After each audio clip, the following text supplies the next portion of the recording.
네, 별똥이 아빠입니다. 자, 오늘의 이야기는요. 이상한 나라의 앨리스, 루이스 캐럴의 동화죠. 아주 유명한 애니메이션으로도 봤을 테고 또 그 실사 영화로도 보신 분도 있을 테고 뭐 너무나 유명하잖아요. 이거 되게 긴데 얼마나 짧게 줄였는지 네, 아무래도 매니아층이 좀 두터운 동화다 보니까 아시는 분들은 얼마나 짧게 각색을 했는지 비교를 해보면서 들으셔도 좋을 것 같아요. 자, 시작하겠습니다. 이상한 나라의 앨리스.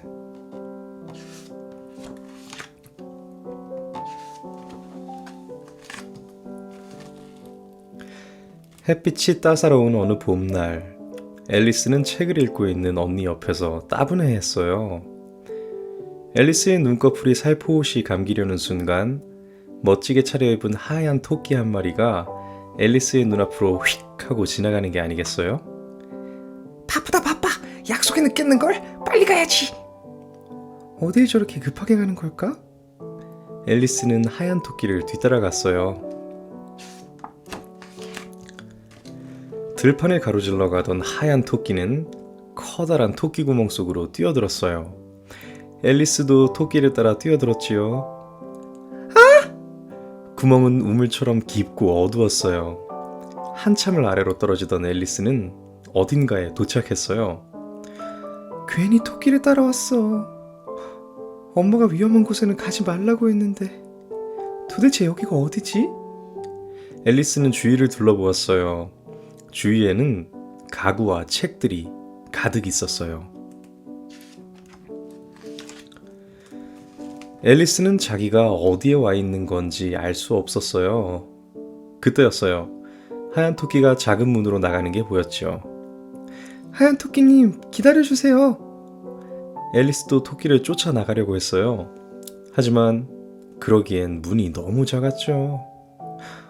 빨리 토끼를 따라가야 하는데 어쩌면 좋지? 주위를 두리번거리던 앨리스는 식탁 위에 있는 유리병을 보았어요. 유리병에는 나를 마셔요 라고 쓰여 있었죠. 앨리스는 유리병의 물을 마셔보았어요. 그러자 이상한 일이 일어났어요. 앨리스의 몸이 점점 작아지지 뭐예요.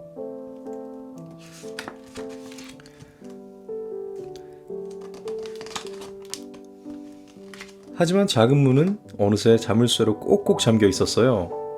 어쩌지? 열쇠는 식탁 위에 있는데 뭐 좋은 방법 없을까? 앨리스는 주위를 둘러보다가 과자 상자를 발견했어요.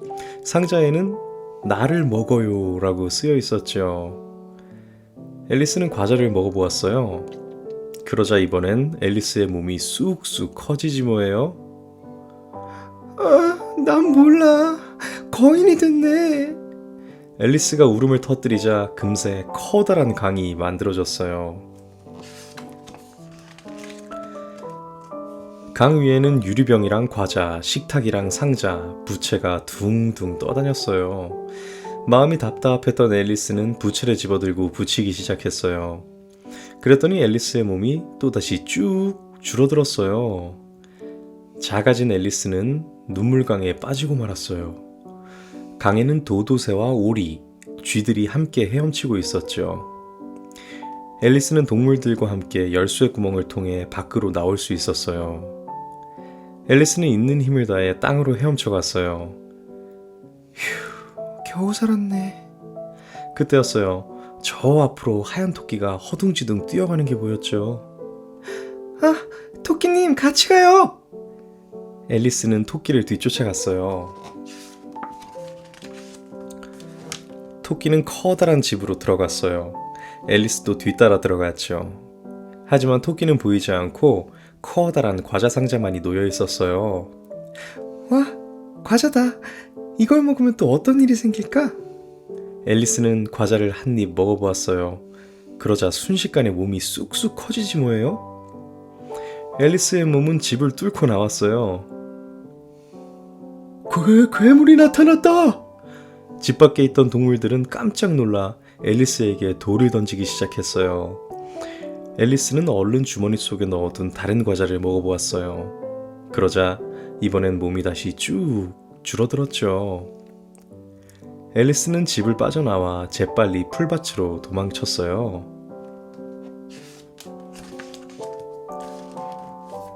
풀밭에는 꿈틀꿈틀 애벌레가 담배를 피우고 있었어요. 넌 누구지? 여기서 뭐 하는 거니? 난 앨리스야. 너 혹시 내 몸이 왜 커졌다 작아졌다 하는지 아니? 그건 간단해. 이 버섯을 먹으면 원래대로 돌아올 수 있지. 애벌레는 앨리스에게 버섯을 주었어요. 앨리스가 버섯을 조금 떼어 먹자 갑자기 목이 길게 늘어났어요. 꾸꾸꾸꾸. 뱀이다! 내 알을 훔치려고 하는 거지? 꾸벅꾸벅 졸고 있던 비둘기는 깜짝 놀라 앨리스를 쪼아대기 시작했어요. 야, 나는 뱀이 아니야. 앨리스라고. 앨리스는 얼른 버섯을 더 먹었어요. 그러자 몸이 원래대로 돌아왔죠. 얼마 후 앨리스는 숲속에서 희죽희죽 웃는 고양이를 만났어요. 웃는 고양이가 앨리스에게 물었어요. 뭘 잃어버렸니? 혹시 하얀 토끼가 어디로 갔는지 알고 있니? 앨리스는 웃고 있는 고양이가 가르쳐준 곳으로 가보았어요. 그곳에는 모자 장수, 잠꾸러기 쥐, 잿빛 토끼가 차를 마시고 있었죠.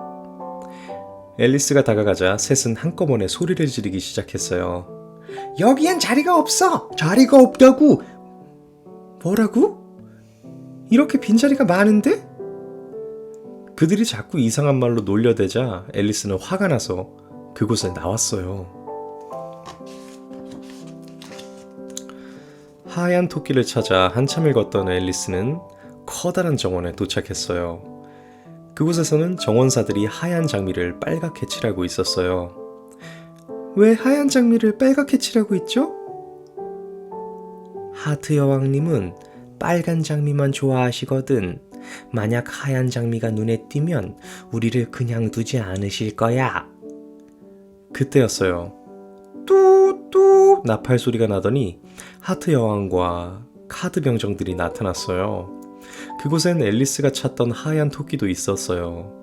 하트 여왕은 미처 다 칠하지 못한 하얀 장미를 보고 불같이 화를 냈어요. 저 정원사들의 목을 쳐라!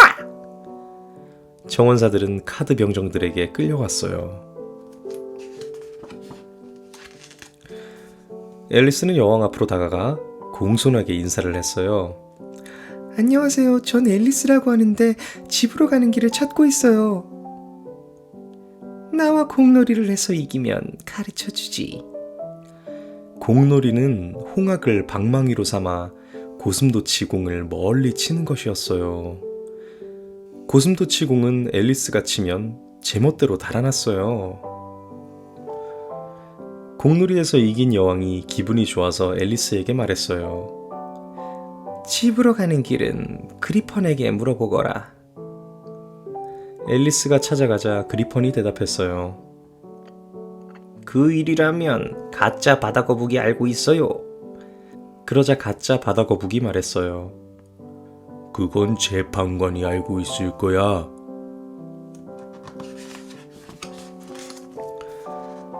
법정에서는 재판이 열리고 있었어요.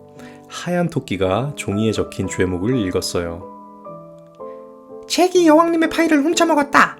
첫 번째 증인으로 모자 장수를 데려와라. 거짓말쟁이 모자 장수가 불려나왔어요. 모자를 벗어라. 이건 제 모자가 아닙니다. 팔 것이지요. 그럼 그렇다는 증거를 대봐라. 그렇지 않으면 목을 칠 테다. 그러자 겁이 난 모자 장수는 잭이 여왕의 파일을 먹었다고 거짓 증언을 했어요. 재판을 보고 있던 앨리스는 화가 나서 소리쳤어요. 모자 장수는 지금 거짓말을 하고 있어요. 그러자 갑자기 앨리스의 몸이 쑥쑥 커졌죠. 깜짝 놀란 왕이 명령했어요. 키가 2000m가 넘는 자는 법정에서 나가야 해. 그렇게 마음대로 하는 게 어디 있어요? 건방지네구나. 저 아이의 목을 쳐라. 여왕이 명령하자 카드 병사들이 앨리스를 잡으려고 몰려왔어요. 몸이 거인처럼 커진 앨리스는 여왕에게 말했죠. 난 당신이 두렵지 않아요. 난 이렇게 큰데 당신은 겨우 카드일 뿐이잖아요.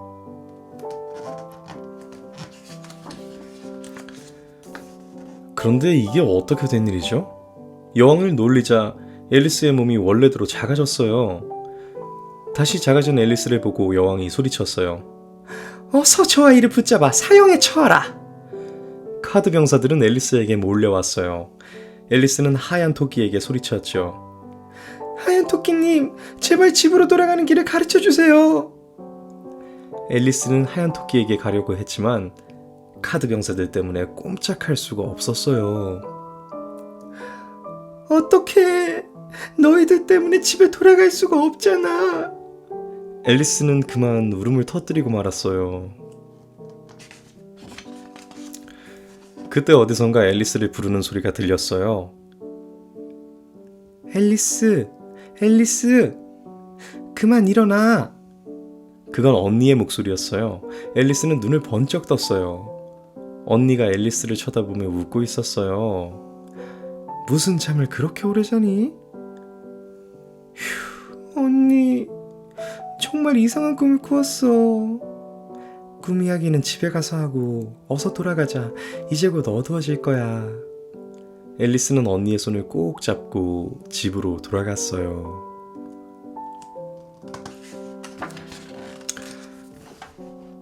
자, 이야기가 이렇게 끝이 나네요.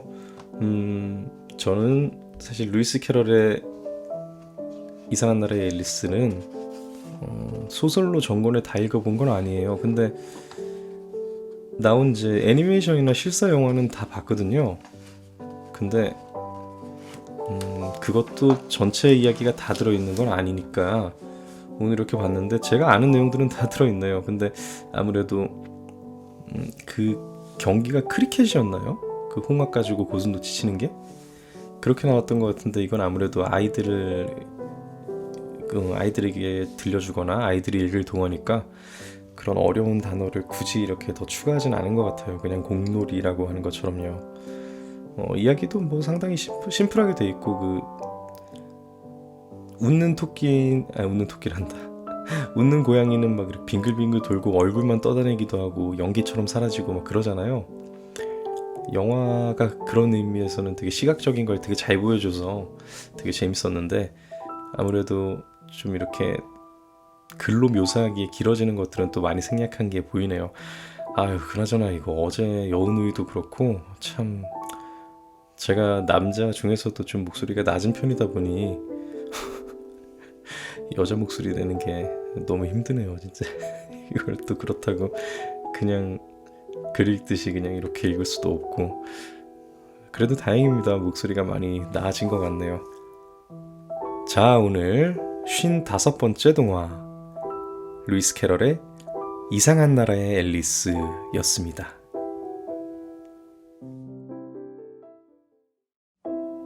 네, 별똥이 아빠입니다. 자, 오늘의 동화는요, 두고도 거지라는 전래 동화예요. 두고도 거지, 이거 처음 보는 전래 동화인데 거지는 알겠는데 무슨 뜻인지 모르겠네요. 자, 한번 들어가 볼게요. 시작합니다. 두고도 거지.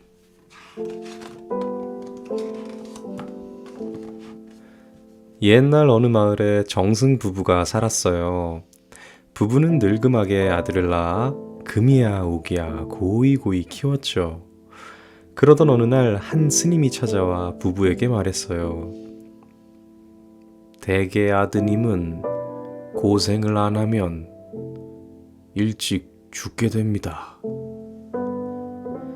놀란 부부는 어쩔 수 없이 아들을 스님에게 맡겼어요.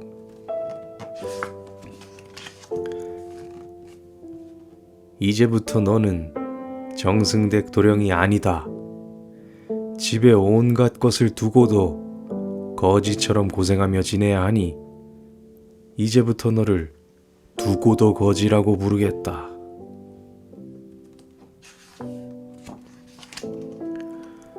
암자에서 생활하게 된 두고도 거지는 모든 것이 낯설고 불편하기만 했어요. 게다가 날마다 해야 할 일이 너무 많아 쉴 틈이 없었죠.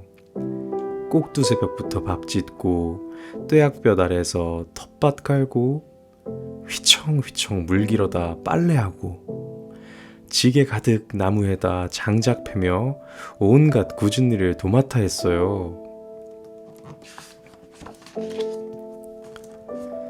고생 한번 안 해본 두고도 거지에게는 이 모든 일이 너무나 힘들었어요. 내가 왜 이렇게까지 고생을 해야 하지? 너무 힘들어. 더는 못하겠네. 결국 두고도 거지는 슬슬 꾀를 부리며 게으름을 피우기 시작했어요.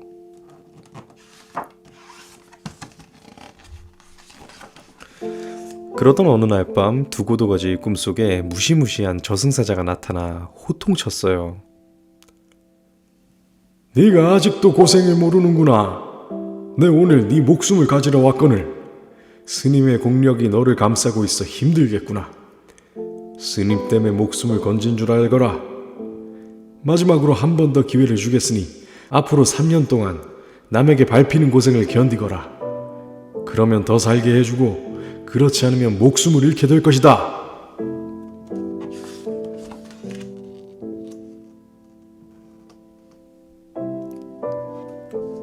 자, 휘영청 달이 밝은 밤에 달을 쳐다보면서 이렇게 외로이 홀로 있어요. 무슨 의미일까요? 시간이 지났다는 의미일까요? 다음날 아침 두고도 거지는 스님에게 꿈 이야기를 했어요. 암자를 떠날 때가 되었나 보다. 이제부터는 모든 시련을 너 혼자 감당해내야 할 것 같구나. 결국 두고도 거지는 암자를 떠나 마을로 내려갔어요. 그리고 마을에서 가장 큰 기와집을 찾아가서는 머슴으로 일하게 해달라고 사정했어요.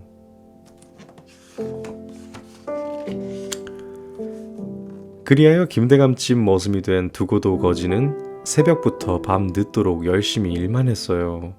힘들 때마다 저승사자의 말이 떠올라 전처럼 잔꾀를 부릴 수가 없었죠. 한편 김대감 집에는 딸이 셋 있었어요. 첫째 딸과 둘째 딸은 심술이 사나워 밤낮 없이 두고도 거지를 못살게 굴었어요. 부채를 붙이면서 더 세게 좀 붙여봐. 또 이쪽은 바람이 안 오잖아 하고 구박을 하고, 또 감나무에 이거 아마 홍시를 따오라고 했나 보죠. 빨리빨리 올라가라고. 뭘 꾸물거려? 빨리 좀 따봐. 아니 과일 말고 떡 가져와. 참 괴롭히는 것도 치사한 방법이 여러 가지네요 진짜. 하지만 셋째 딸은 심술궂은 언니들과 달랐어요. 두고도 거지의 해진 옷을 기워주고 틈틈이 맛난 음식들도 챙겨주곤 했죠. 두고도 거지가 머슴으로 일한 지 3년이 넘은 어느 날 딸들이 모두 잔치집에 가게 되었어요. 그렇게 멍청이 서 있으면 어떡해? 어서 엎드리지 못해? 첫째 딸이 흙 묻은 신발로 두고도 거지의 등을 꾹 밟고 올라탔어요. 둘째 딸도 두고도 거지의 등을 꾹꾹 밟고는 나귀에 올라탔죠. 두 딸에게 등을 밟힌 두고도 거지는 그 어느 때보다도 서러운 마음이 들었어요.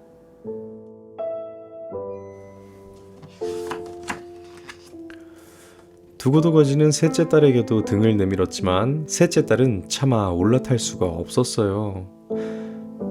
저는 걸어가도 됩니다. 그 순간 두고도 거지의 눈에서 주르륵 눈물이 흘렀어요.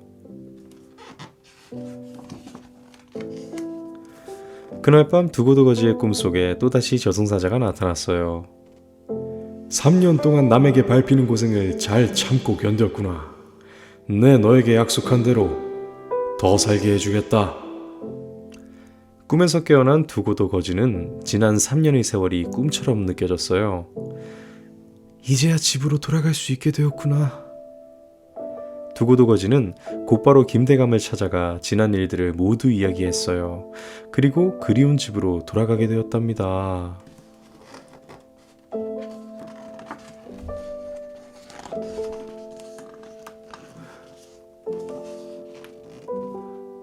아이고, 우리 귀한 아들. 이제야 돌아왔구나. 어디 보자, 어디 봐. 정승 부부는 아들이 돌아온 것을 기뻐하며 사흘 밤낮으로 잔치를 열었어요. 그리고 두고두거지는 착한 김대감집 셋째 딸과 혼인하여 오래오래 행복하게 살았답니다. 자, 이야기가 이렇게 끝이 났습니다.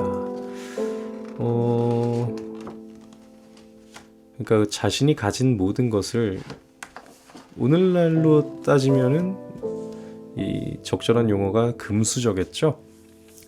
네, 금수저인데 자신이 가진 태어날 때부터 이렇게 자신의 노력과는 달리 말 그대로 팔자로 이렇게 갖게 된 그런 많은 것을, 그런 많은 영화로운 것들을 모두 그대로 두고도 거지처럼 산다 해서 두고도 거지라고 하네요. 책 제목을 봤을 때도 이게 무슨 말이지? 이런 생각하면서 두 고도라 해서 이게 뭐 두 명인가 이런 생각도 했는데 막상 그 부분을 읽을 때 저도 모르게 하고 이렇게 큰 깨달음을 얻은 듯이 이렇게 굉장히 감탄을 했습니다. 그냥 말 그대로 순 우리말일 줄은 몰랐어요. 스님이 이렇게 얘기를 했다 해서 뭐 바로 그렇게 아이를 맡기는 부모가 참 요즘 세상에서는 이해가 안 되겠지만 이 당시에는 아무래도 불교 문화권이었고 또 그런 미신에 대해서 그걸 믿지 않을 만큼 과학이나 이런 것들이 발달하지 않았을 때죠. 얼마나 불안했겠어요. 그 스님에 대한 사회적 존경심은 그래도 상당히 높을 그런 시대였을 텐데, 그래서 이렇게 맡겼고, 참 다행인 것은 아들이 그렇죠. 그렇게 살아보는 게 나쁘지 않죠, 절대로. 자칫 이제 부잣집에서 너무나 귀하게 태어나서 응석바지로 또 심하게는 망나니로까지 살 수 있었을 텐데 겸손함에 대해서 배우게 되고, 그리고 더 낮은 자세에서 살아보는 그런, 말 그대로 부잣집에서는 절대 돈을 주고도 경험해 볼 수 없는, 가질 수 없는 많은 것들을 배우게 된 것 같습니다. 단지 뭐 이렇게 뭐 명을 이렇게 더 늘려보려고 그렇게 했다기보다는 어떻게 살지 그 삶의 방향이나 네, 그런 깊이 같은 부분에서 네, 훨씬 더 도움이 되지 않았나 싶어요. 뭐 혹시 모르죠. 뭐 이렇게 너무 응석바지로 자라서 여기저기에서 원수를 많이 지고 다녀서 원한을 줘서 뭐 그런 이유로 불의의 사고로 이렇게 일찍 죽을 운명이었는지도요. 네, 뭐 그건 상상의 나래를 펼쳐봤습니다. 자, 오늘 겸손에 대해서 한번 생각해보게 했던, 그리고 또 자신의 아이가 가장 소중할 수밖에 없기 때문에 자칫 지나친 사랑으로 아이를 망치는 일까지 항상 그런 부분을 걱정을 해야 하는 예비 부모님 그리고 초보 부모님들을 위해 한번 생각해 볼 만한 오늘의 전래동화. 자, 56번째 동화 두고도 거지였습니다. 네, 미세먼지가 많아서 힘든 날입니다.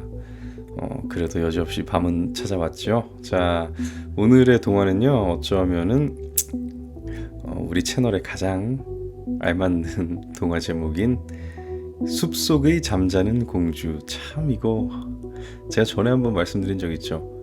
꼭 뭐 하나씩 이렇게 제목이 달라요. 조금이라도 뭐 금도끼 은도끼가 아니고 금도끼와 은도끼 이런 식으로 뭐 어차피 맥락은 다 똑같은데 우리 잠자는 숲속의 공주로 이렇게 많이 알려져 있잖아요. 뭐 어차피 원제가 그냥 슬리핑 뷰티에서 잠자는 미녀니까 뭐 그렇게 큰 문제는 없지만 왠지 살짝 어색한 건 어쩔 수가 없습니다. 자, 이거 그림 형제의 동화예요. 우리 이제는 너무나 잘 알죠. 헨젤과 그레텔, 뭐 개구리 왕자, 브레멘의 동물의 막대, 그리고 백설공주, 라푼젤, 뭐 어마어마하죠. 오히려 그림 형제가 아닌 동화를 고르라면 헷갈릴 정도인데, 자, 한번 가보겠습니다. 지금 옆에 별똥이 엄마도 이제 자려고 누웠지만 숲속의 잠자는 공주.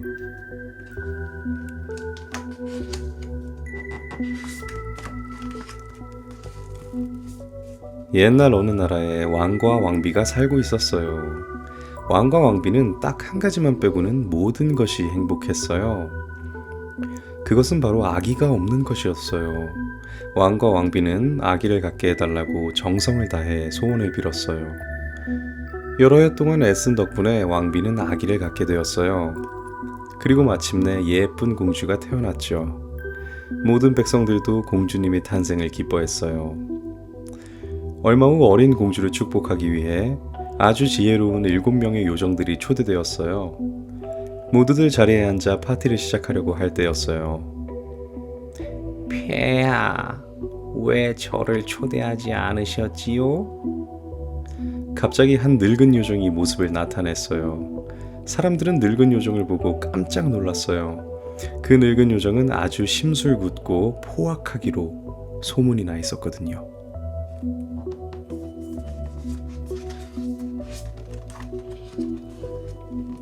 자, 공주님의 탄생을 축하하는 파티를 하는 자리입니다.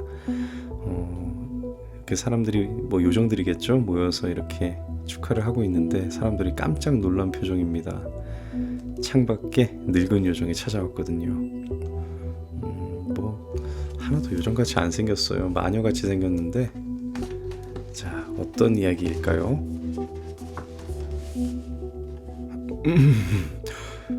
미안하오. 이 50년이 넘도록 탑에서 나오지 않기에 우리는 당신이 죽은 줄 알았소. 왕이 말하자 늙은 요정은 조용히 말했어요. 제게도 공주님의 탄생을 축하할 이 기회를 주셔야지요. 그 소리를 들은 7번째 요정이 재빨리 커튼 뒤로 숨었어요. 늙은 요정은 분명히 공주님께 저주를 내릴 거야. 내 마법으로 공주님을 도와드려야지.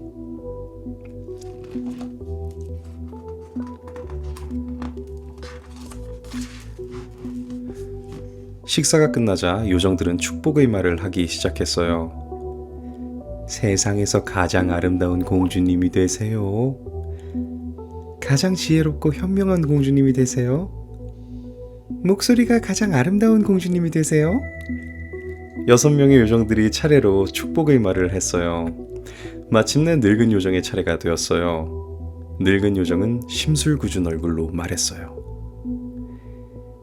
공주의 나이 15살이 되면 물레가락에 손가락이 찔려 죽게 되리라.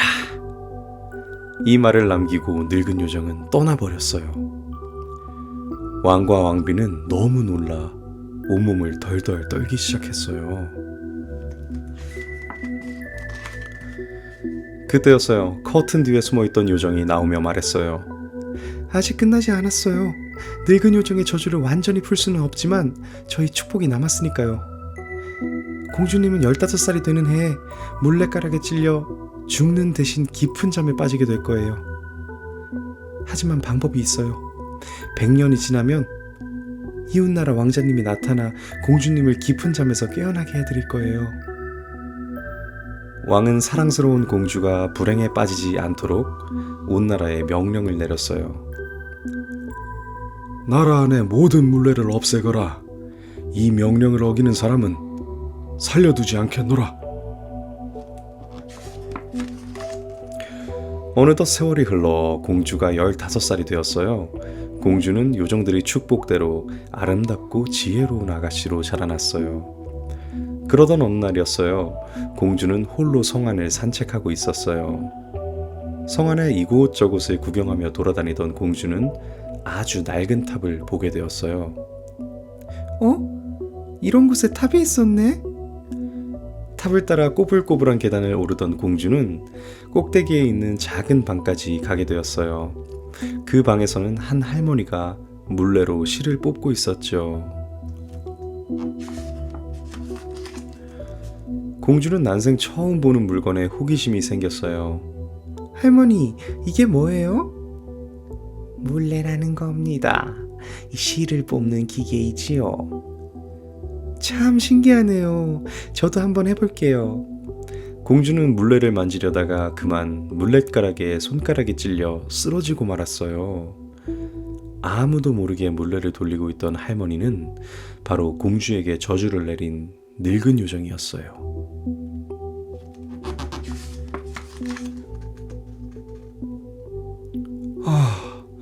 아이 불쌍한 나의 공주. 공주를 찾아 헤매던 왕과 왕비는 쓰러진 공주를 안은 채 눈물을 흘렸어요. 왕은 공주를 아름답게 꾸민 방으로 옮겼어요. 조금 뒤 공주에게 마지막 축복을 했던 요정이 나타났어요.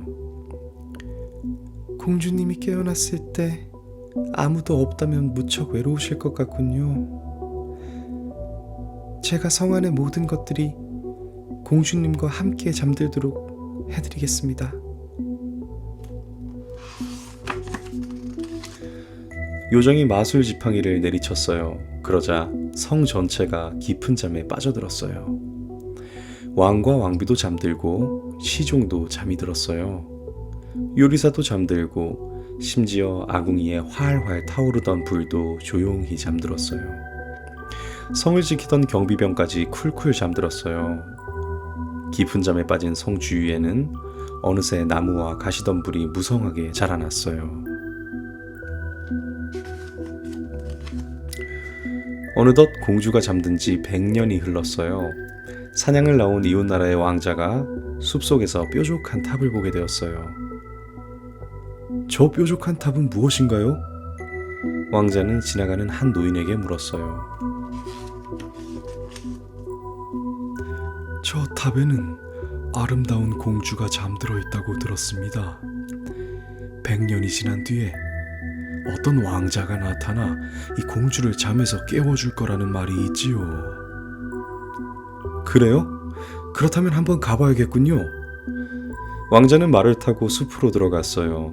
그러자 놀라운 일이 벌어졌어요. 왕자가 다가가자 성 앞을 막고 있던 나무와 가시덤불 사이로 길이 만들어졌어요. 성에 도착한 왕자는 또 한 번 깜짝 놀랐어요. 성문 앞에는 경비병들이 창을 든 채 잠들어 있었고 뜰에서 식사를 하고 있던 사람들도 그대로 잠들어 있었죠. 마구간의 말들과 땅 위 개미들조차도 깊은 잠에 빠져 있었어요. 세상에, 이거 어떻게 이럴 수가 있지? 왕자는 성 안으로 들어가 공주를 찾아보았어요. 성 안 이곳저곳을 돌아다니던 왕자는 마침내 공주가 잠들어 있는 방을 발견했어요. 아니, 저렇게 아름다울 수가? 그 방에는 아름다운 공주가 잠들어 있었어요. 왕자는 공주의 아름다운 모습에 넋이 빠져 무릎을 꿇고서 공주의 볼에 입을 맞추었어요. 그러자 공주가 눈을 뜨며 자리에서 일어났어요. 당신은 누구세요? 왕자는 그동안에 있었던 이야기를 공주에게 해주었어요.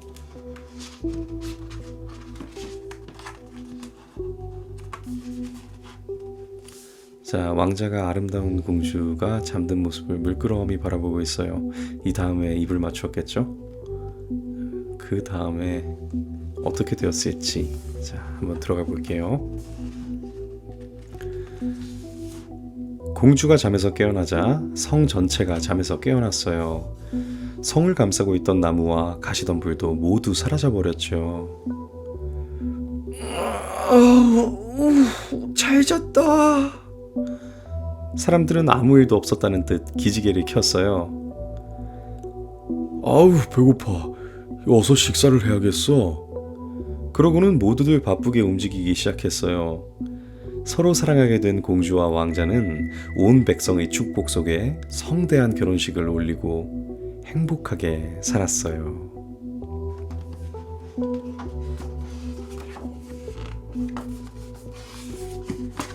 자, 이야기가 이렇게 끝이 났습니다. 여기 웃긴 게 있는데 입장 동화가 있죠? 이 동화책엔 늙은 요정의 입장이 나오네요. 이거 한 번도 생각 안 해봤던 건데 자기가 사람들이 알고 있던 것처럼 나쁜 요정이 아니래요. 뭐 본인은 그렇게 생각하겠죠. 자꾸 사람들이 나를 피하고 미워하니까 혼내주려고 심술궂게 굴었다. 처음부터 초대했다면 자기도 축하했을 거라 하는데 이거는 이 동화책이 여러 입장을 이렇게 보여주다 보니까 기계적으로 좀 편해진 것 같고 이런 식으로 합리화가 돼서는 안 되죠. 이거는 말도 안 됩니다. 이건 괜히 아이들의 분별력을 해칠 수도 있겠어요. 역지사지 그리고 상대방의 입장을 존중하는 것, 다양성을 인정하는 것은 어디까지나 사회적 합의 안에서 상식선 안에서 이루어져야죠.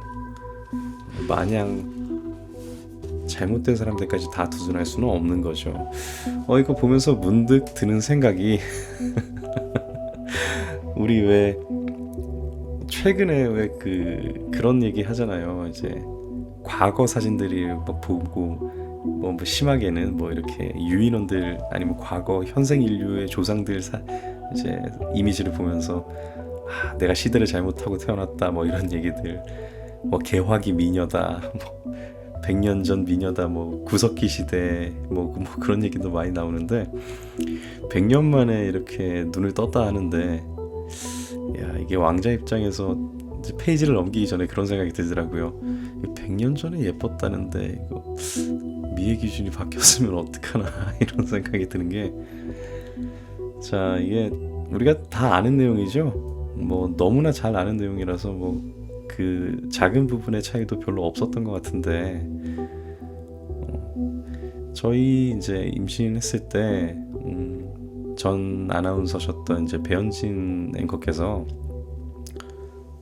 그 지혜롭고 건강한 아기를 순산하길 바란다고 그렇게 이제 축하를 해주셨어요. 근데 여기서 이제 지혜롭고 아름다운 아이라고 딱 하는 거 보니까 갑자기 생각이 나더라고요. 아이를 키우는 일은 항상 이제 조심하고 그 위험 속에 대비하는 일의 연속일 텐데, 지금은 뭐 물론 이제 뭐 나중에 가서 생각이 바뀔 테지만 지금은 당장 이제 너무나도 유약한 이 유아 시절까지만이라도 그냥 무탈하게 건강하게 잘 컸으면 좋겠어요. 이제 뭐 육체적으로 어느 정도 성인이 된 뒤에는 뭐 본인이 알아서 할 몫이라 생각을 이제 하려고, 다만 이제 너무나 약할 때만이라도 참 별 생각이 다 들어요. 지금은 이제 태어날 날이 얼마 남지 않았는데 그때까지 열심히 별똥이 엄마가 지금 이제 몸 관리를 엄청 열심히 하고 있는데 옆에서 잘 도와줘야죠. 자, 오늘 57번째 동화 그림 형제의 숲속의 잠자는 공주였습니다. 네, 미세먼지가 그래도 어느 정도 좀 거쳤는데요. 자, 별똥이 아빠입니다. 오늘의 동화는요, 우리 너무나 잘 알죠? 이건 뭐 7월달, 음력이니까 8월이 될 수도 있겠네요. 그때쯤에 읽는 게 더 때에는 맞겠지만 견우와 직녀입니다. 7월 칠석, 거기에 얽힌 전설 같은 전래동화죠.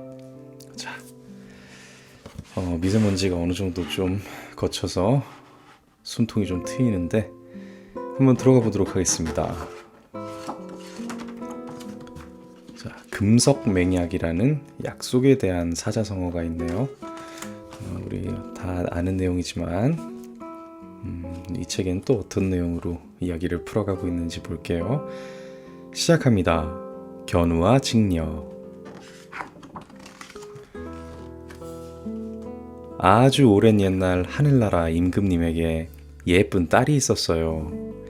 배를 아주 잘 짜서 이름도 직녀였지요. 직녀는 이른 아침부터 늦은 밤까지 배를 짰어요. 캄캄한 밤하늘에 배틀 소리가 울려 퍼지면 밤하늘이 별똥별을 떨어뜨려 하늘에 반짝반짝 술을 놓았죠.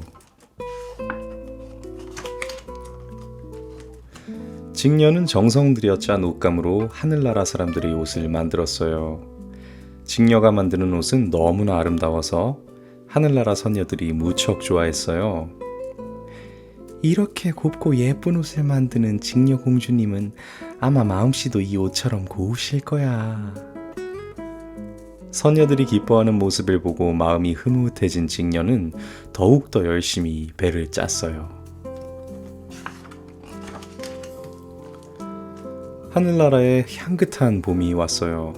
바람이 꽃향기를 몰고 와서 코를 간지리자 직녀에게 좋은 생각이 떠올랐어요. 그래, 꽃을 따다 옷감에 수놓으면 정말 아름다울 거야. 직녀는 알록달록 예쁜 꽃들을 찾아 하늘나라 들판을 돌아다녔어요. 그때 직녀의 눈에 저 멀리 소를 몰고 가는 한 청년이 들어왔어요. 청년의 이름은 견우였지요. 세월이 흘러 견우와 직녀는 서로 좋아하게 되었어요. 둘은 황금색 꽃반지를 끼워주며 혼인을 약속했죠. 임금님도 소를 열심히 돌보는 견우가 믿음직스러워 혼인을 허락했어요. 견우와 직녀는 신랑 신부가 되어 서녀들의 축복 속에 혼례를 올렸어요.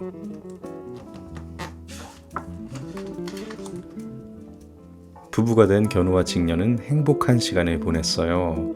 견우는 푸른 들판에서 소를 돌보는 일도 잊고 직녀는 배틀에 앉아 배를 짜는 것도 잊었죠.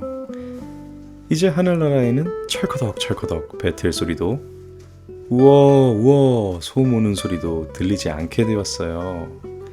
서녀들은 견우와 직녀를 걱정했어요. 혹시 견우님과 직녀님이 아프신 것은 아닐까?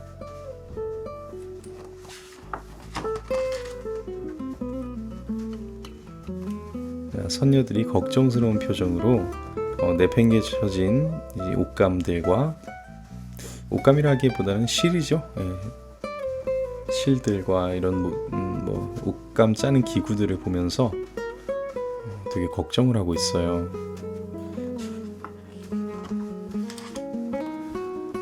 어느덧 하늘나라에 겨울이 찾아왔어요. 직녀가 겨울옷을 만들지 않았기 때문에 서녀들은 추워서 오들오들 떨어야 했어요. 또 견우가 돌보지 않은 소들이 제멋대로 날뛰는 바람에 하늘나라 들판은 아주 엉망이 되었죠. 임금님은 머리 끝까지 화가 났어요. 일은 하지 않고 이 날마다 놀러만 다니다니. 임금님은 견우와 직녀에게 큰 벌을 내렸어요. 이제부터 둘은 서로 떨어져 지내거라. 직녀는 은하수 서쪽에서 배를 짜고 견우는 은하수 동쪽에서 소를 돌보거라.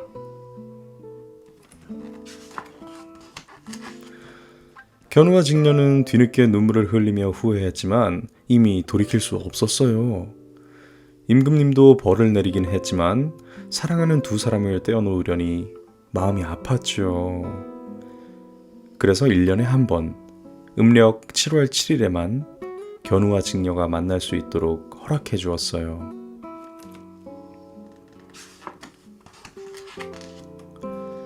드디어 기다리고 기다리던 7월 7석이 되었어요. 견우와 직녀는 한달음에 은하수 강가로 달려갔어요. 하지만 은하수가 너무 넓고 깊어 건널 수가 없었죠.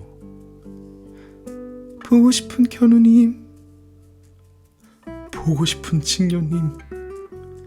견우와 직녀는 서로의 이름만 애타게 부르다 끝내 발길을 돌려야 했어요.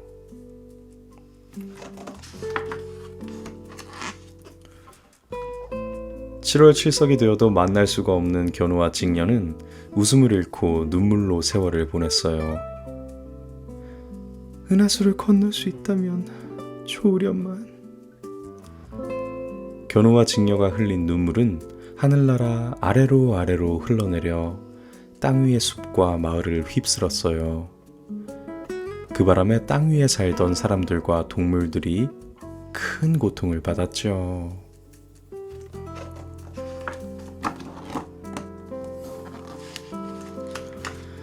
다시 긴 시간이 지나고 다음 해 7월 7석이 다가왔어요. 오늘도 은하수 강가에 나와 서로의 이름을 부르며 울던 견우와 직녀는 깜짝 놀랐어요. 까치와 까마귀들이 서로를 의지하면서 길고 튼튼한 다리를 만들고 있었으니까요. 견우님, 직녀님, 이제 은하수를 건너가세요. 드디어 만난 두 사람은 또다시 기쁨의 눈물을 흘렸답니다.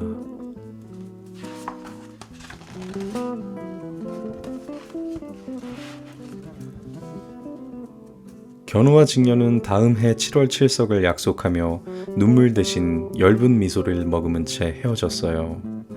내년에도 까치와 까마귀들이 만든 오작교를 건너 만날 테니까요.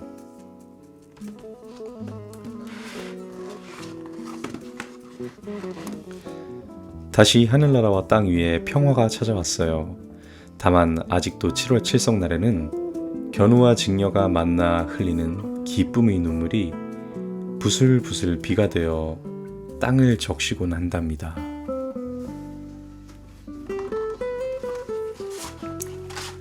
자, 우리가 아는 이야기가 이렇게 끝이 났습니다.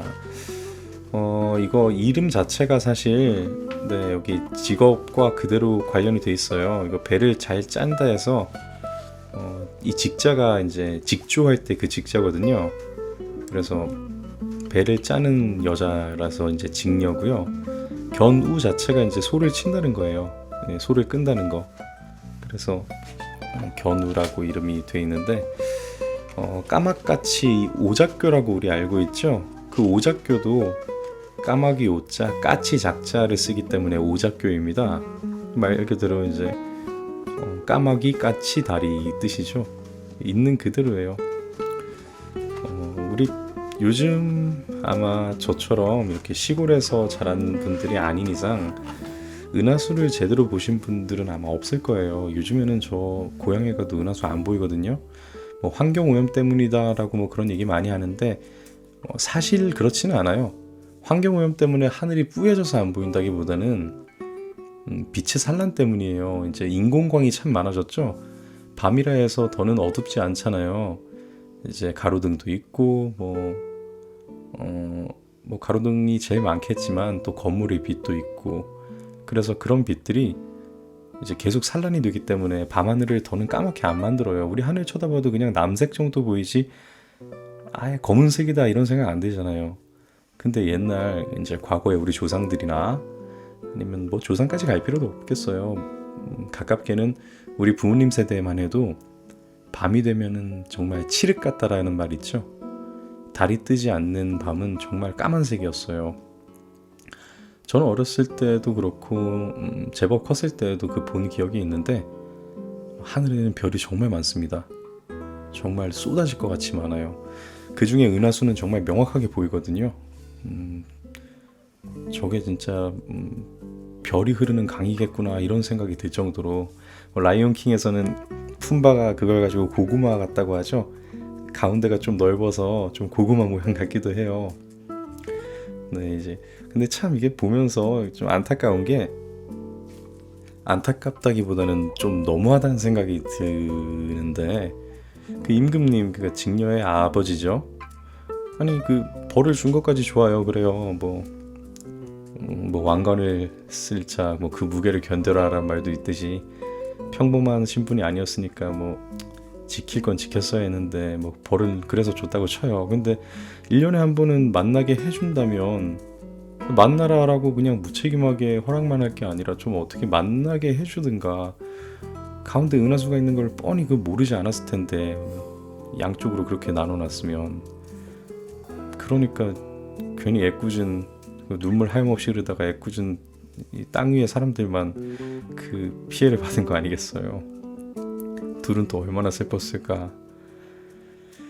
네, 잠시 뭐 딴 쪽으로 샜는데 제가 좀 여기서 재밌었던 부분이 제가 이 견우와 직녀가 어떻게 헤어지게 됐는지를 모르고 있었어요. 이거 아마 여기 공감하시는 분들 은근히 있으실 것 같은데 견우 직녀는 헤어져 있고 1년에 한 번 만날 수 있는데 그 만나는 거를 까치와 까마귀가 도와줬다 이 정도로만 기억을 하고 있었더라고요. 자세히 모르고 있었던 거죠. 자, 우리 전설이자 전래동화인 견우와 직녀에 대해서 우리 다시 한번 읽어봤는데요. 자, 오늘 58번째 동화 전래동화 견우와 직녀였습니다. 네, 별똥이 아빠입니다. 자, 여기 화장대인데요. 사실 여기에 달력이 생겼죠. 디데이 달력. 별똥이가 이제 처음에 임신했다고 병원에서 알려줄 때 예정일 얘기해 주잖아요. 그거 기준으로 이제 45일이 남았습니다. 이제 오늘부터는 디데이 달력이 계속 보일 것 같은데요. 자, 오늘의 동화는 세드릭 이야기입니다. 이거 원작자 보니까 프랜시스 호지슨 버넷이라고 돼 있죠. 그래서 제가 이거 읽은 것 같은데? 뭐지? 하면서 딱 봤더니까 저번에 우리 읽었던 세라 이야기 작가랑 같은 사람이더라고요. 자, 이번에는 세라 이야기, 이번엔 세드릭 이야기 이러는데 어떤 이야기일까요? 한번 들어가 보겠습니다. 시작합니다. 세드릭 이야기.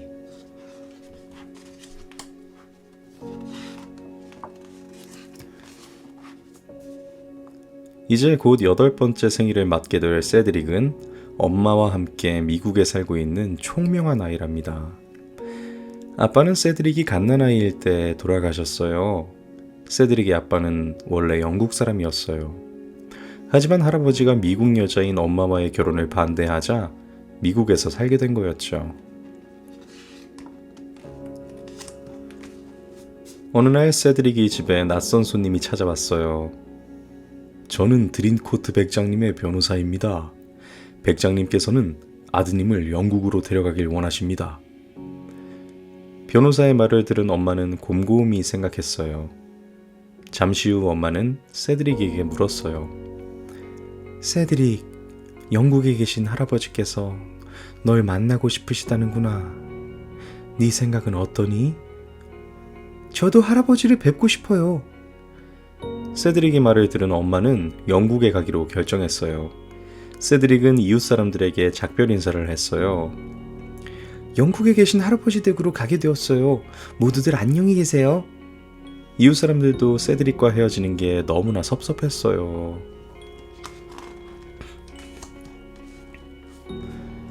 영국으로 가는 배 안에서 세드릭은 엄마에게 물었어요.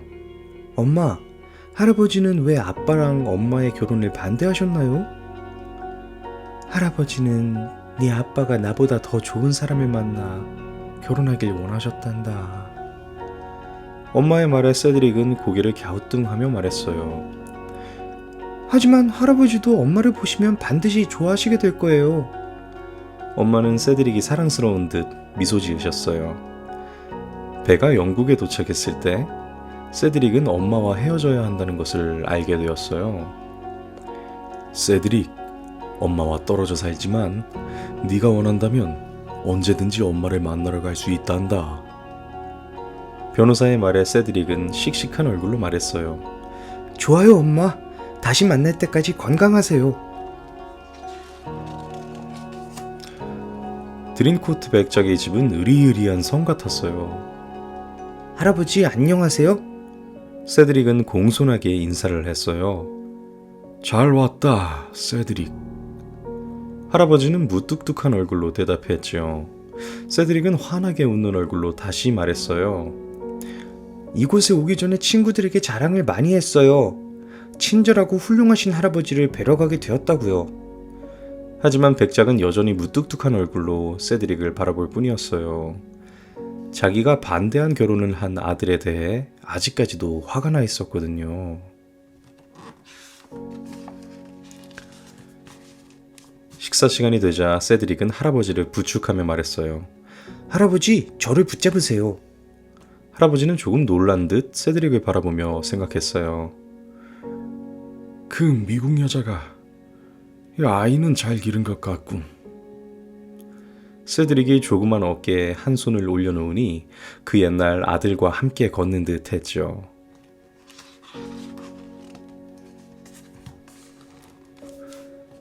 백작은 세드릭을 위해 방을 멋지게 꾸며주었어요. 할아버지 고맙습니다. 너무나 기뻐요. 그 순간 백작의 무뚝뚝하던 얼굴에 웃음이 스쳐 지나갔어요. 그때 마침 마을의 목사님이 백작을 찾아왔어요. 목사님은 병에 걸린 불쌍한 아이 이야기를 했죠. 백장님, 한 번만 도와주십시오. 치료할 돈도 없이 집세를 못 내. 곧 거리로 쫓겨나게 생겼습니다. 목사님의 말을 듣고 있던 세드릭이 말했어요. 걱정 마세요. 저희 할아버지가 도와주실 거예요. 그러자 백작이 마지못해 대답했어요. 알았소. 이 비서에게 도와주라고 하겠소. 며칠 후 세드릭은 엄마를 만나러 갔어요. 오랜만에 만난 엄마의 얼굴은 무척 슬퍼 보였죠. 엄마, 무슨 일이 있으세요? 얼굴이 왜 그렇게 슬퍼 보이죠? 세드릭, 이 동네에는 가난하고 병든 사람들이 많단다. 많은 사람들이 굶주림과 추위에 죽어가고 있어. 그런데 이 엄마는 그 사람들을 도와줄 수가 없구나. 엄마의 말을 들은 세드릭은 자신있게 말했어요. 엄마, 그런 일이라면 아무 걱정 마세요. 할아버지께 말씀드리면 분명 도와주실 거예요. 세드릭의 말에 엄마는 미소를 지어 주었죠. 그러고는 아무 말 없이 세드릭을 꼭 안아주었답니다. 집에 돌아온 세드릭은 할아버지를 찾아가 말했어요. 할아버지, 엄마가 살고 있는 동네에도 가난한 사람들이 많대요. 그 사람들은 왜 할아버지께 도움을 청하지 않을까요? 사람들은 할아버지가 얼마나 좋은 분인지 모르나 봐요. 그 말을 들은 백작의 얼굴이 붉게 달아올랐어요. 사실 백작은 그다지 친절한 사람이 아니었거든요. 남을 돕는 것도 좋아하지 않았죠. 하지만 세드릭의 말에 드림코트 백작은 살며시 웃으며 말했어요. 세드릭, 내가 그 사람들을 도와주마.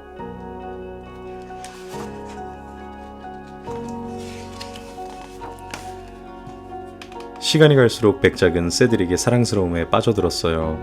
세드릭과 함께 정원을 산책하기도 하고 말 타는 법을 가르쳐주기도 했죠. 어느 날 두 사람이 산책에서 돌아왔을 때였어요.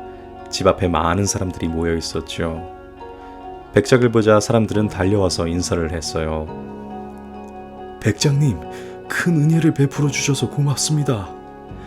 저희는 백장님이 무서운 분인 줄만 알았습니다. 사람들이 하는 말에 백작은 기분이 좋아져서 대답했어요. 또 어려운 일이 있으면 언제든지 찾아오시오. 세드릭은 할아버지가 정말 자랑스러웠답니다. 그러던 어느 날이었어요. 변호사와 이야기를 나누던 백작이 깜짝 놀라 소리쳤죠. 뭐라고? 내 손자가 또 있다니. 아니, 그게 무슨 말인가? 자기 아들이 백장님의 손자라고 하는 여인이 나타났습니다. 백작은 곧 그 여인을 불러오게 했어요. 그 이야기를 들은 세드릭은 갑자기 슬퍼졌죠. 아빠가 엄마 말고 다른 사람을 사랑했다는 걸 도저히 믿을 수가 없었거든요. 세드릭, 네 아빠는 엄마만을 사랑했단다. 그러니까 넌 아무것도 걱정하지 말아라. 할아버지는 사랑스러운 손자를 꼭 안으며 말했어요.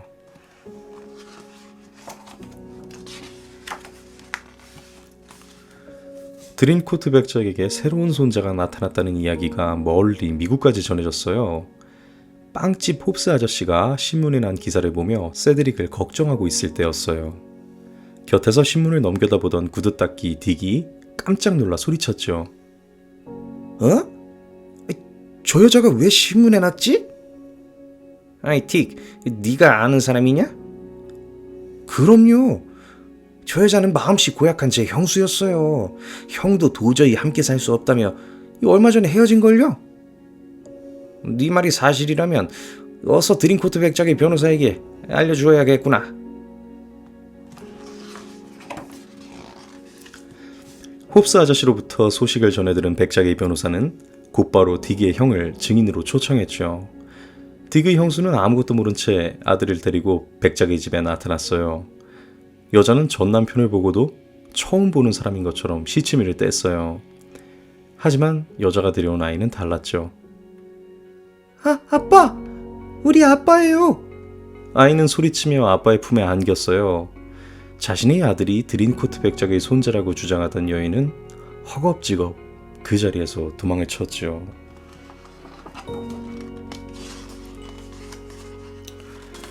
모두가 돌아간 뒤 백작은 생각에 잠겼어요. 내 생각이 틀렸던 것 같아. 이 세드릭의 어미는 정말 훌륭한 사람인 것 같군. 이제 그만 며느리로 받아들이는 게 좋겠어. 마침내 백작은 세드릭의 엄마를 집으로 들어오게 했어요. 백작은 세드릭의 엄마에게 말했죠. 그동안 많이 섭섭했지. 나를 용서해다오. 이제 너를 내 하나뿐인 며느리로 인정하마. 아버님, 고맙습니다. 엄마는 너무너무 기뻐서 눈물을 흘렸어요. 엄마가 할아버지의 집으로 들어온 지 며칠 후 세드릭은 8번째 생일을 맞게 되었어요. 할아버지는 세드릭에게 멋진 생일 파티를 열어주었죠. 많은 사람들이 세드릭의 생일을 축하해 주었답니다. 도련님의 8번째 생일을 진심으로 축하합니다. 모두들 고맙습니다. 세드릭은 행복한 얼굴로 인사를 했어요. 엄마도 세드릭의 손을 꼭 잡아주었죠.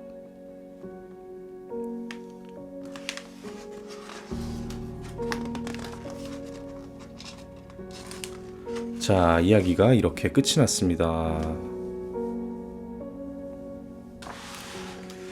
세라 이야기랑 대충 이야기가 많이 비슷하네요. 이 프랜시스 호지슨 버넷이라는 사람이 대충 비슷한 걸 한번 찾아보자면 배경이 영국이랑 좀 연관이 있고 아이가 좀 주인공이 되어서 그 아이의 성장 과정의 일부가 나오는데 대체적으로 부유한 출신인데 거기서 역경을 좀 겪게 되고 다시 행복을 찾게 되고 뭐 그런 내용 같은데 모르겠어요. 이거 제가 뭐 속 내용을 아는 건 아니지만 그 당시 좀 부유층의 아이들을 위한 동화가 아닌가 그런 생각도 드네요. 뭐 아이의 입장으로서는 이런 것도 역경이 될 수 있겠지만 뭐 사실 괴로움이나 이런 것은 다 상대적인 거죠. 그 당시에 당시 시대를 좀 감안해 보면 훨씬 더 힘들었을 아이들이 많을 텐데 이게 그렇게 힘들었나라고 이렇게 뭐 그런 식으로 공감이 가지는 않아요. 그 부잣집 아이로 태어나서 이렇게 겪는 그런 것도 뭐랄까 다양성이라 해야 되나요? 이런 얘기도 있었겠구나 하면서 이렇게 읽기에는 나쁘진 않았던 것 같습니다. 좀 많이 겹치네요, 스타일이. 자, 오늘 59번째 동화 세드릭 이야기였습니다. 네, 별똥이 아빠입니다. 자, 44일이 남았다고 돼 있죠. 근데 내일 모레 병원에 가는데요. 아마 그때 가면은 다시 정확한 예정일이 나올 것 같아요. 이거는 처음에 임신했을 때 알려준, 그러니까 거의 한 8달 전쯤에 얘기해준 예정일이어서요. 여기서 또 바뀐다고 합니다. 자, 오늘의 동화는요. 손톱 먹은 들쥐라는 전래동화예요. 제가 예전에 초등학교 한 2학년 이럴 때 읽었던 동화는 들쥐 도령이었어요. 제목이.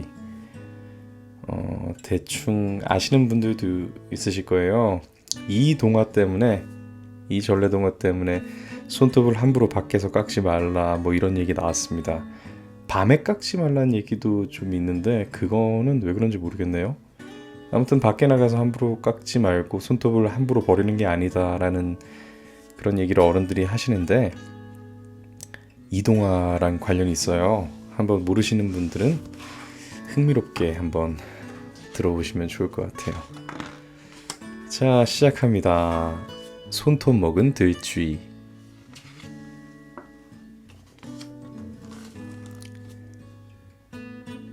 깊고 깊은 산속 외지 남자에 한 선비가 공부하러 들어왔어요.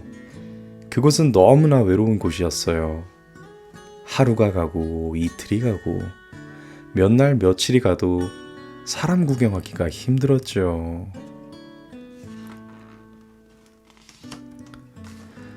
하루는 들쥐 한 마리가 선비의 글 읽는 방을 들락날락 했어요.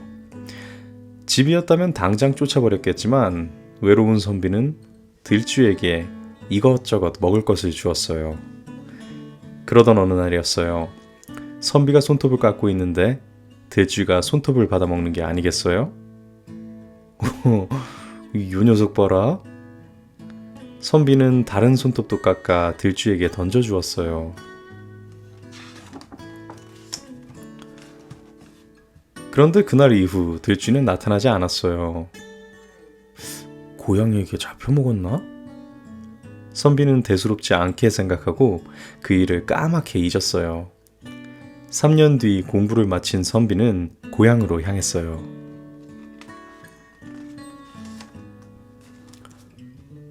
아버님, 소자가 공부를 끝마치고 돌아왔습니다. 선비는 크게 소리치면서 성큼성큼 대문으로 들어갔어요.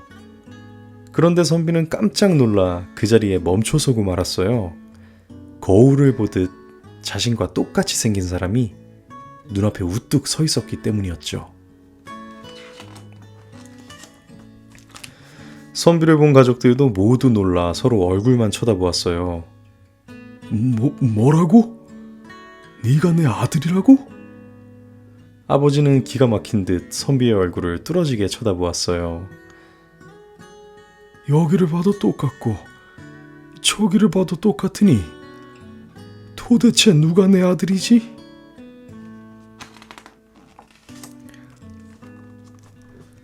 하루아침에 아들이 둘이 되다니 어떻게 이런 일이 있을 수 있어? 놀란 어머니는 땅바닥에 털썩 주저앉았어요. 맞다. 우리 아들은 목 뒤에 사마귀가 있어. 어머니가 벌떡 일어나며 소리쳤어요. 진짜 선비는 어머니에게 목 뒤에 있는 사마귀를 보여주었어요. 그러자 가짜 선비도 기다렸다는 듯 목 뒤에 있는 사마귀를 보여주는 게 아니겠어요?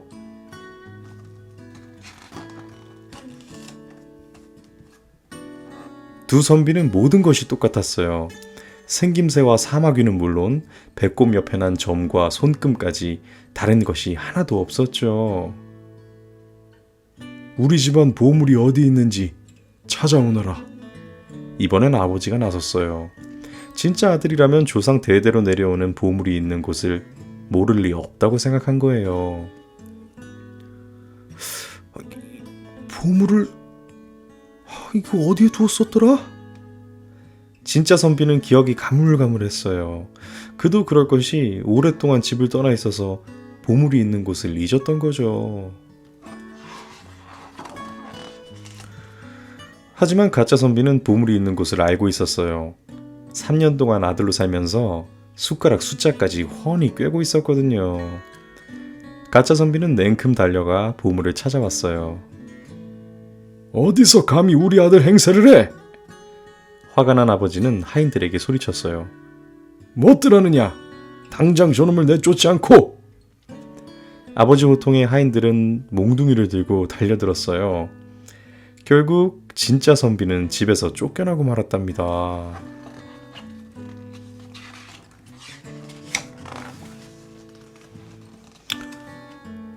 진짜 선비인데 집에서 쫓겨났죠. 자, 할 일 없이 강가로 보이네요. 아, 그냥 땅인가요? 아무튼 되게 황량한 곳에서 혼자서 땅에 이렇게 그림을 그리면서 쓸쓸히 울고 있어요. 뭐 그도 그럴 것이 얼마나 억울하겠어요. 한참을 서럽게 울다 깜빡 잠이 든 선비는 꿈속에서 돌아가신 할아버지를 만났어요. 할아버지, 누가 제 행세를 하고 있어요. 아이처럼 울며 선비가 말했어요. 내 행세를 하는 녀석은 들쥐야, 들쥐. 네? 들쥐라고요? 선비는 까맣게 잊었던 암자의 들쥐가 떠올랐어요. 그래, 암자에 있던 그 들쥐가 네 손톱을 먹고 사람으로 둔갑한 거야. 할아버지의 말에 선비는 등골이 오싹해졌어요. 뭐가 걱정이야? 이 쥐야 고양이로 잡으면 그만인데. 하는 말만 남기고 할아버지는 사라졌어요.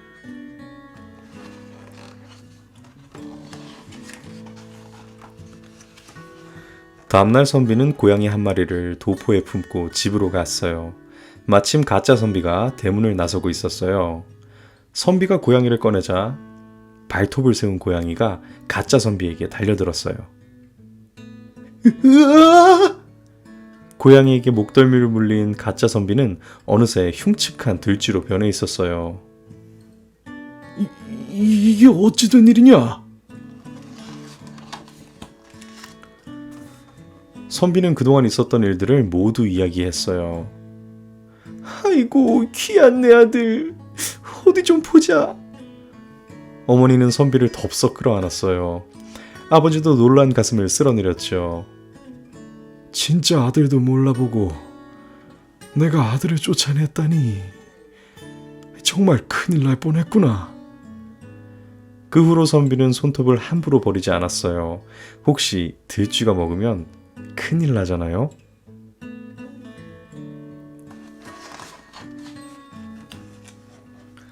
자, 오늘의 이야기가 이렇게 끝이 났습니다.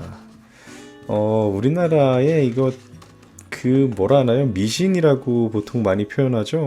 그런 것들이 되게 많아요.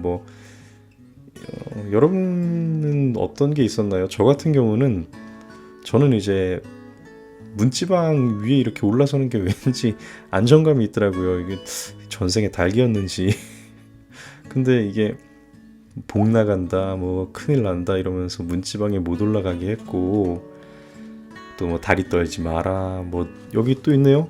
누워서 밥 먹으면 소가 된다, 남의 거 훔쳐 먹으면 딸꾹질한다, 예, 다리 떨면 복 나간다 있고요. 그 다음에 밥 먹고 물을 부어두면 부자가 된다라는 말도 있네요. 이거 별로 어렵지도 않은데 그냥 해볼까요? 이게 설거지도 쉬워질 텐데.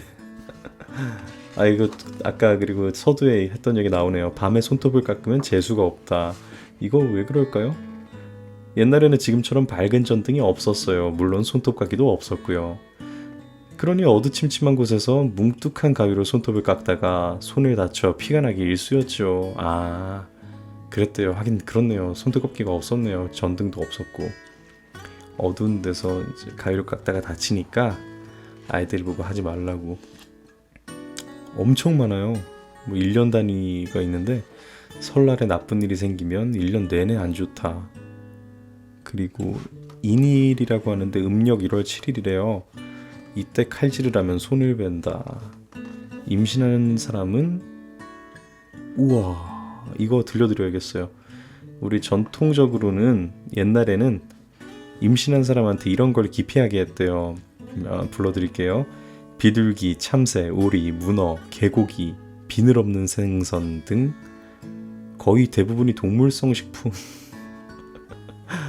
이게 우리 조상들이 주로 채소를 주식으로 먹었기 때문에 동물성 식품이 금기해야 할 음식으로 많았대요. 근데 이거는 사실 과학적이지가 않죠. 잘 먹으면 되죠. 네, 여러 가지 조심해야 될 미신들이 많았는데 제가 예전에 한번 들은 적이 있어요. 이게 도깨비불이라고 하죠. 혹시 아시는 분들 있으실지 모르겠는데 옛날에 이제 무덤가 같은 데서 비가 오는 날에 그런 날에 이제 번쩍번쩍 도깨비불이 푸른색 불이 막 났대요. 그 이유가 이제 과학적으로 설명을 하는데 시신을 이렇게 묻으면은 비가 오면은 그 시신이 썩고 그랬다가 거기서 이제 뼈에 있던 인이나 이런 성분들이 빠져나오잖아요. 그러면 그 빠져나온 성분들이 이렇게 공기와 만나면은 불이 붙을 수도 있다 하더라고요. 얼만큼이 과학적인 사실인지는 모르겠습니다. 근데 손톱을 함부로 버리지 않게 하기 위해서 이렇게 동화를 만들었을 정도면 그런 비슷한 이유가 아니었나 싶어요. 아니면은 옛날에 우리 조상들은 신체 발부 수지부모라고 해서 자기 신체를 굉장히 아꼈죠. 머리카락이나 손톱 같은 말단까지도. 그래서 그런 걸 함부로 버리지 못하게, 그래서 이제 우리 사람보다 낮게 봤던 짐승들이 먹는 일이 안 생기게 그렇게 하려고 했던 것 같습니다. 자, 오늘도 재미있는 동화였는데요. 드디어 60번째입니다. 자, 60번째 동화 전래동화 손톱 먹은 들쥐였습니다. 네, 한동안 포근해서 봄이 오나 싶었는데 다시 꽃샘추위가 오고 있는 요즘입니다. 뭐 추워지더라도 요즘에는 차라리 반갑죠. 네, 북풍 때문에 추워지는 건 동시에 중국발 미세먼지가 좀 거치는 그런 신호니까요. 숨쉬기는 좋아지고 차라리 옷을 껴입고 말지 그게 낫다는 생각을 합니다. 좀 태아한테도 많이 안 좋다고 뭐 고혈압 등 그런 것 때문에 임산부분들은 아마 걱정이 많으실 텐데요. 네, 뭐 조만간 얼른 따뜻한 날이 오면서 맑은 날도 오기를 바라야죠. 자, 오늘의 동화는요, 조나단 스위프트의 걸리버의 여행입니다. 이거 걸리버 여행기로 많이 알고 있죠? 얘네가 좀 그래요. 뭐 하나라도 꼭 다르게 제목을 꼭 다르게 만들어요. 조나단 스위프트의 작가를 잘 모르시는 분들도 있으실 거예요. 그 걸리버 여행기 빼고는 사실 그렇게 유명한 작품은 물론 뭐 문학을 좋아하시는 분들은 예외겠지만 일반적인 분들에게 그렇게 많지는 않을 거예요. 자, 한번 들어가 보겠습니다. 걸리버 여행기.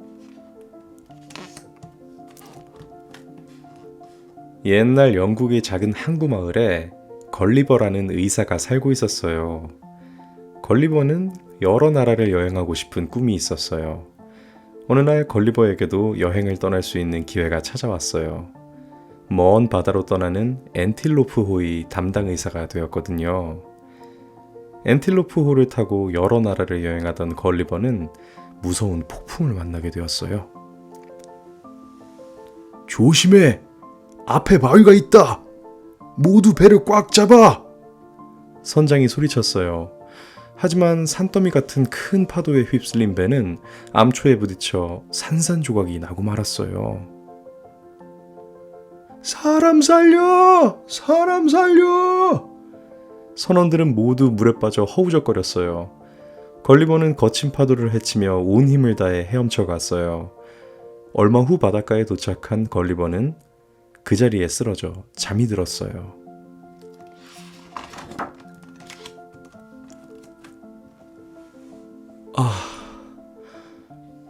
살았구나. 그런데 몸을 움직일 수가 없어. 잠에서 깨어난 걸리버는 일어나려고 안간힘을 써보았지만 몸이 움직여지지 않았어요. 도대체 무슨 일이지? 그때 걸리버는 가느다란 줄에 꽁꽁 묶여있는 가슴 위로 무언가가 올라오는 것을 느꼈어요. 이게 뭐야? 걸리버의 가슴 위에는 12cm도 안 되는 작은 사람들이 서 있었어요. 깜짝 놀란 걸리버가 몸을 움직이려고 하자 작은 사람들이 걸리버에게 활을 마구 쏘아대기 시작했어요. 화살은 걸리버의 얼굴과 손에 사정없이 박혔어요. 뜨거워! 걸리버는 항복한다는 뜻으로 꼼짝도 하지 않았어요. 그러자 화살은 더 이상 날아오지 않았어요.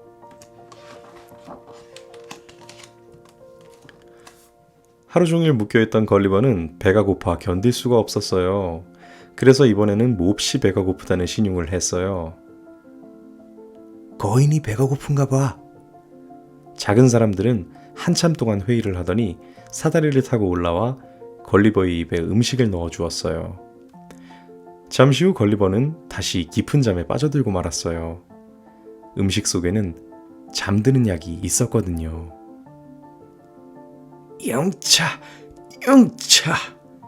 작은 사람들은 장대와 도르래를 이용해 잠든 걸리버를 커다란 짐수레에 실었어요. 걸리버를 태운 수레를 끌기 위해서 1,500마리의 말이 필요했어요. 작은 사람들은 수레를 끌고 왕이 살고 있는 큰 도시로 출발했어요.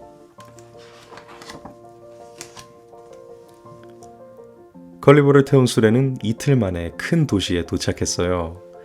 작은 사람들이 걸리버의 몸에 묶여있던 밧줄을 풀고 한쪽 발에만 쇠사슬을 묶었어요. 이제 좀 살 것 같군. 걸리버가 몸을 일으켜 기지개를 켜자 여기저기서 비명소리가 들렸어요. 으악, 산만한 사람이 움직인다. 자꾸 밀지 마. 정말 산처럼 커다란 걸? 걸리버 주위에 모여있던 작은 사람들은 걸리버가 신기했어요. 그때 머리에 금빛 왕관을 쓴 사람이 높은 탑 위에 올라와 걸리버에게 말했어요. 나는 이곳 릴리파트의 왕이다. 그대는 어디에서 왔는가? 저는 영국에서 온 걸리버라고 합니다. 걸리버는 어떻게 해서 이곳에 오게 되었는지 자세히 설명해 주었어요. 이야기를 모두 들은 왕은 걸리버에게 가장 큰 건물을 집으로 쓰라고 허락해 주었어요. 또 매일 음식을 주도록 명령했어요. 걸리버의 식사 준비는 요란했어요. 300명의 요리사들이 작은 사람들 1728명분의 음식을 준비했어요. 걸리버는 왕이 베풀어준 친절에 감사하며 모든 사람들에게 상냥하게 대했어요. 얼마 뒤 왕이 걸리버를 찾아와 말했어요. 이제 쇠사슬을 풀어주어 그대에게 자유를 주겠노라. 그렇게 해서 걸리버는 다시 자유를 되찾게 되었죠.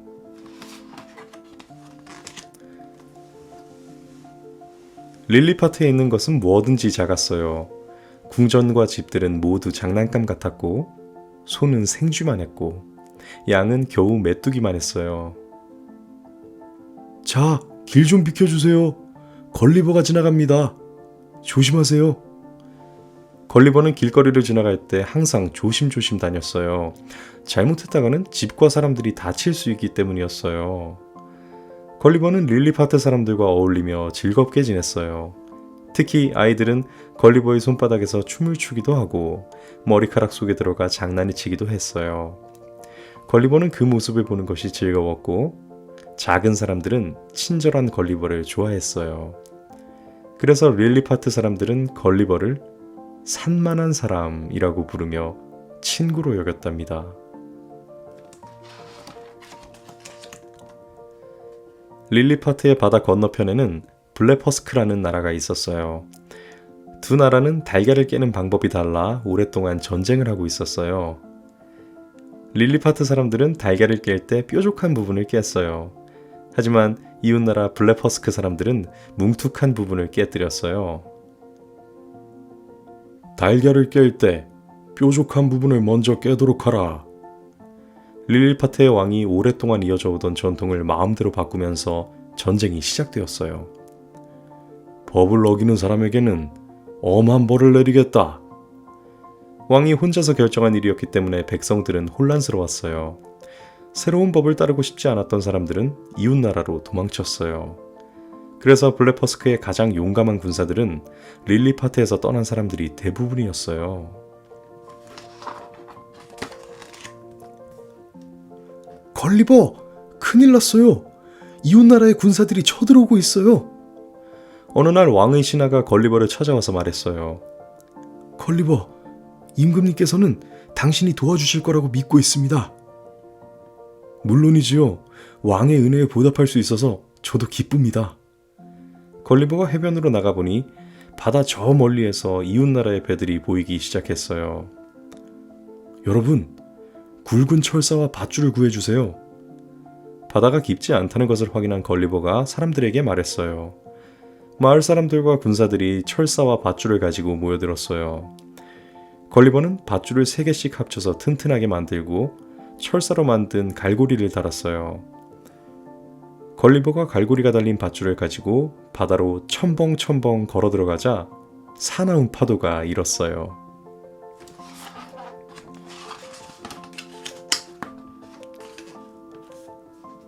으악! 산처럼 거대한 사람이다! 걸리버를 처음 본 이웃나라 병사들은 놀라서 야단법석이었어요. 적의 군함은 걸리버에게 수많은 화살을 쏘았어요. 제법 따가운걸? 군함에 다가간 걸리버가 갈고리를 배에 걸고 줄을 힘껏 잡아당기자 수십 척의 배가 끌려오기 시작했어요. 살려주세요! 해치지 않을 테니 걱정하지 마세요. 마음씨 착한 걸리버는 두려움에 떨고 있는 병사들에게 말했어요. 한편 릴리파트의 국왕은 걸리버가 돌아오기만을 초조하게 기다리고 있었죠. 아, 저기 좀 봐. 걸리버가 돌아온다. 그때 누군가 큰 소리로 외쳤어요. 와, 우리들이 이겼다. 걸리버 만세. 걸리버 만세. 릴리파트 사람들은 이웃나라의 배를 끌고 오는 걸리버를 보고 환호성을 질렀어요.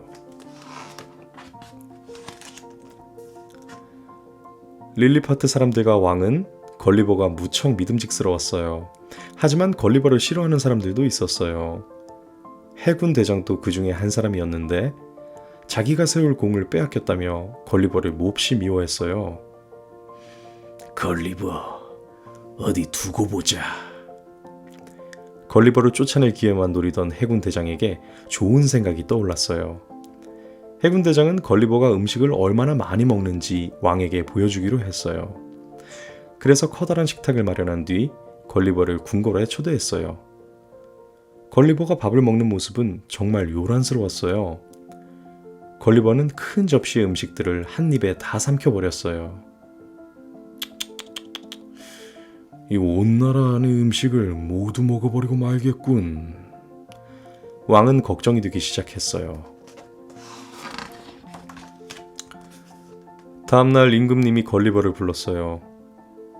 이웃나라에 있는 나머지 배도 모두 끌고 왔으면 좋겠소. 폐하, 이웃나라는 군함을 모두 잃어 쳐들어올 수도 없습니다.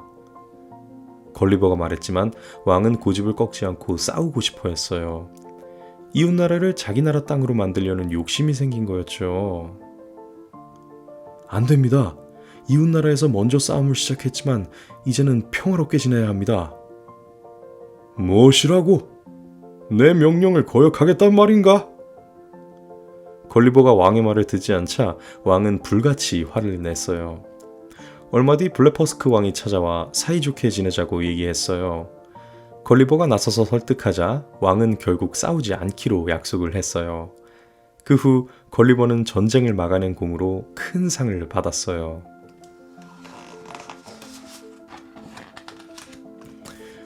어느 날 밤 걸리버가 잠을 자고 있는데 밖에서 시끄러운 소리가 들렸어요.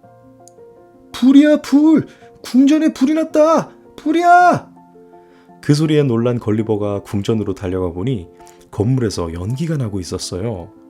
작은 사람들이 물을 뿌리며 불을 끄려고 했지만 불길은 걷잡을 수 없이 거세지고 있었어요. 왕비님이 궁 안에 갇혀 있다. 그때 누군가 소리쳤어요. 그 순간 걸리버에게 좋은 생각이 떠올랐어요. 여러분, 다들 뒤로 물러나세요. 걸리버는 벌떡 일어나서 궁전을 향해서 오줌을 누기 시작했어요. 그러자 활활 타오르던 불길이 금세 꺼졌어요. 하지만 궁전에 오줌을 싸는 것은 큰 죄였기 때문에 아무도 걸리버를 칭찬하지 않았어요. 다음날 궁전에서는 회의가 열렸어요. 폐하, 걸리버를 저렇게 놔두시겠습니까? 해군 대장이 왕에게 물었어요. 궁전에 오줌을 누운 것은 불경죄로 도저히 용서할 수 없습니다. 반역죄로 재판을 받아야 합니다. 그런 거인을 살려두면 위험하니 하루라도 빨리 사형을 시켜야 합니다. 그동안 걸리버를 못마땅하게 생각하던 신하들은 제각기 한마디씩 했어요. 그런데 그 이야기를 엿듣게 된 신하 한 명이 걸리버에게 이 소식을 전해주었어요. 이제 이 나라를 떠날 때가 된 것 같군요. 걸리버는 마음이 아팠어요. 릴리파트를 떠나 바닷가를 따라 걷던 걸리버는 부서진 배 한 척을 발견했어요. 가까이 가서 보니 걸리버가 탈 수 있을 만큼 큰 배였어요. 이럴 수가. 조금만 고치면 고향으로 돌아갈 수 있겠어. 걸리버는 배를 타고 블레퍼스크로 갔어요. 걸리버는 블레퍼스크 사람들이 도움을 받아 배를 고쳐 떠날 준비를 마쳤어요. 블레퍼스크 왕은 걸리버에게 음식과 소를 선물로 주며 말했어요. 섭섭하지만 무사히 돌아갈 수 있기를 빌겠소. 폐하, 그동안 정말 고마웠습니다. 걸리버는 왕의 손에 입맞춤을 하고 배에 올랐어요. 안녕, 걸리버. 잘 있어요, 작은 사람들. 블랙퍼스크 사람들은 걸리버의 배가 보이지 않을 때까지 손을 흔들었어요. 며칠 동안 항해하던 걸리버는 영국으로 향하는 배를 만났어요. 걸리버는 드디어 그리운 고향으로 돌아갈 수 있었답니다.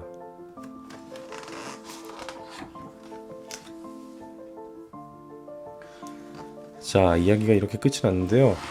원래 이야기가 참 길죠? 제 기억이 잘못된 게 아니라면 이거 소인국만 가는 게 아니라 거인국도 또 가지 않나요? 그랬던 것 같은데요. 자세히는 모르겠습니다만 그리고 이 걸리버 여행 보면은 소인국에 가면 소인국 사람들이 이제 12cm도 안 된다는 뭐 거의 한 10분의 1 정도밖에 안 되는 그렇게 작잖아요. 10분의 1도 안 되겠구나. 그런데 이걸 또 수학적으로 어떻게 계산한 사람들이 있어요. 수학적뿐만 아니라 과학적으로요. 뭐 생리학적으로 봤을 때 10분의 1이 부피가 작으면 또 그만큼 신진대사가 빨라져서 또 빨리 먹어야 된대요. 그래서 실제로 사람보다 10분의 1 정도도 안 되는 쥐들은 하루 종일 갉아먹어야 된대요. 뭐 실제로 쥐들이 계속 갉아먹잖아요. 사람처럼 이제 뭐 한 끼를 먹고 버티고 이런 게 아니고 먹이 활동을 계속 해야 된다 하더라고요. 그래서 여기에 뭐 걸리버가 뭐 1700 뭐 몇 명분의 뭐 음식을 먹어치웠다 이런 것도 상당히 좀 설득력이 있는 좀 말이 되는 수치인가 봐요. 그게 그런 정도의 양을 먹을 수가 있고, 또 소인국 사람들은 그만큼 더 작으니까 신진대사도 더 빠르고 그렇기 때문에 더 자주 음식을 먹었을 것이고, 그러기 위해서는 식량 생산을 더 많이 했을 것이고, 그래서 걸리버를 감당할 수 있었을 것이다, 뭐 그런 얘기도 하는데, 네, 뭐 동화를 이렇게 좀 깊숙이 들어가 봐서 또 분석을 한 재미있는 그런 분석이었는데요. 자, 오늘 또 우리가 잘 아는 동화를 읽었죠? 재미있게 같이 소인국으로 여행을 떠나보았던 그런 시간이었는데요. 자, 오늘 61번째 동화, 조나단 스위프트의 걸리버의 여행이었습니다. 네, 별똥이 아빠입니다. 자, 오늘의 동화는요, 방아 찢는 호랑이라는 전래동화예요.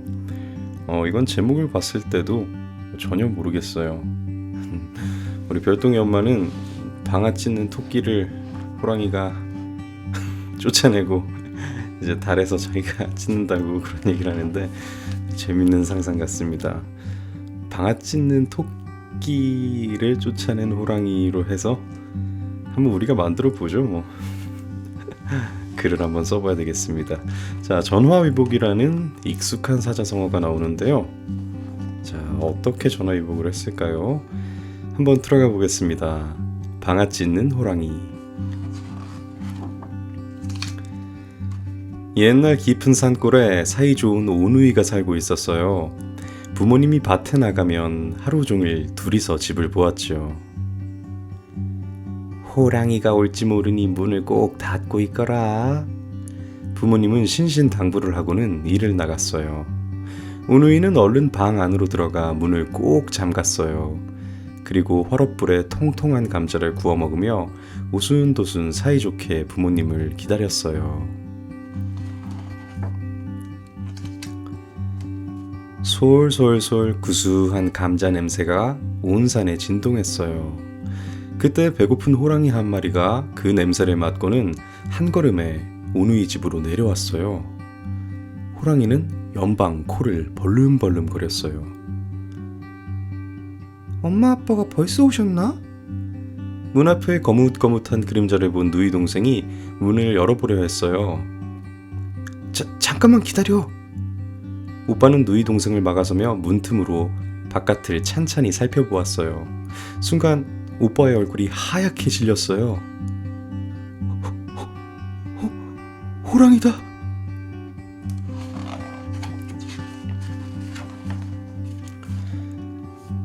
오빠는 방 안을 이리저리 둘러보았어요. 호랑이를 쫓을 만한 게 뭐 없을까? 오빠, 이 베개는 어때? 아니, 그거 말고 다른 거 없어? 이 새끼줄로 꽁꽁 묶어버리는 건 어때? 누이 동생은 방 한구석에 있는 새끼줄 한 다발을 꺼내 보였어요. 오빠, 이 바늘은 너무 작지? 누이 동생이 바늘집을 꺼내 보이자 오빠가 얼른 바늘을 집어들었어요. 그리고 문에 바짝 붙어있는 호랑이에게 바늘을 콕콕콕 박아주었죠. 뜨거워! 아니 이게 뭐야? 약이 오른 호랑이는 여기저기 주위를 두리번거렸어요. 옳거니 저 구멍으로 들어가자. 고얀 놈들 다 잡아먹어버리겠다.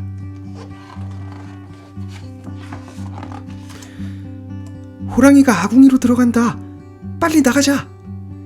오누이는 살금살금 밖으로 빠져나왔어요. 호랑이는 달랑 꼬리만 남기고는 아궁이 속으로 엉금엉금 기어들어갔어요.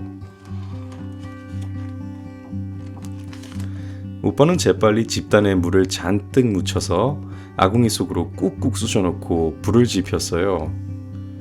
젖은 집단은 금방 매캐한 연기로 아궁이를 가득 메웠지요. 오누이는 방으로 다시 뛰어들어가 문을 꼭 잠갔어요. 이게 무슨 냄새지? 아이고 매워. 호랑이 살려.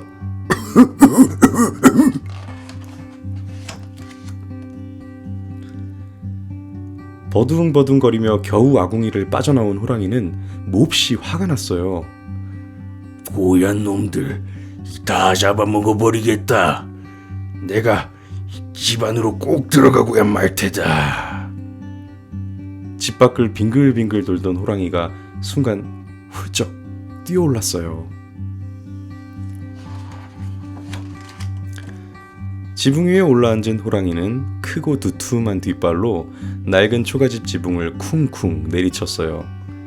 집을 와장창 무너뜨릴 기세였죠.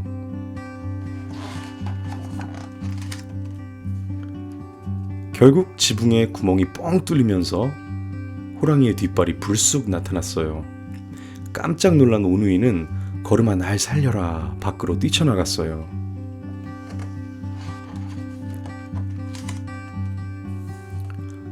오누이가 이게 키인가요? 키처럼 보이는 그런 걸 가지고 이렇게 머리에 쓰고, 아무래도 오누이들이 아이니까 몸이 작아서인지 키 속에 쏙 들어가네요.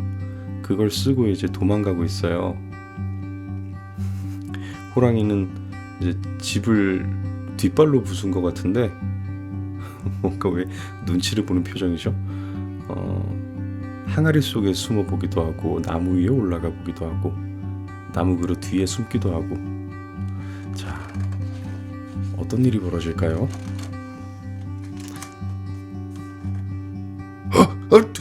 뜨거워. 호랑이의 비명소리에 누이 동생이 깔깔깔 웃어댔어요. 오빠 저것 봐. 호랑이가 방아를 찢고 있어. 지붕에 몸통이 꽉 낀 호랑이가 오도 가도 못하고 낑낑거리고 있는 게 아니겠어요?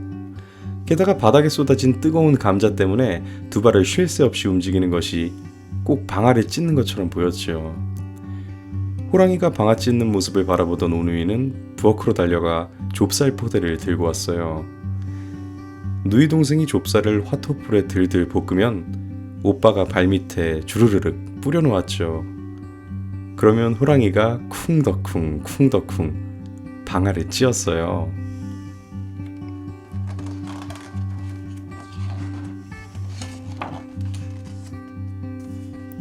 더 빻을 것 없나? 오누이는 밀이며 보리며 마른 고추를 모두 가져와 호랑이 방아로 빻았어요. 와, 모두 다 빻았네. 오누이는 빻아놓은 곡식과 고추를 보며 활짝 웃었답니다. 그런데 하루 종일 방아 찢느라 기운이 쏙 빠진 호랑이는 어찌 되었을까요? 자, 이야기가 이렇게 끝이 났습니다. 마지막에 보니까 코에는 바늘이 꼽혀 있고 지쳐서 처져 있고 발바닥에서는 연기가 모락모락 나고. 야, 곡식에 빻아놓은 거는 칭찬 많이 받겠네요.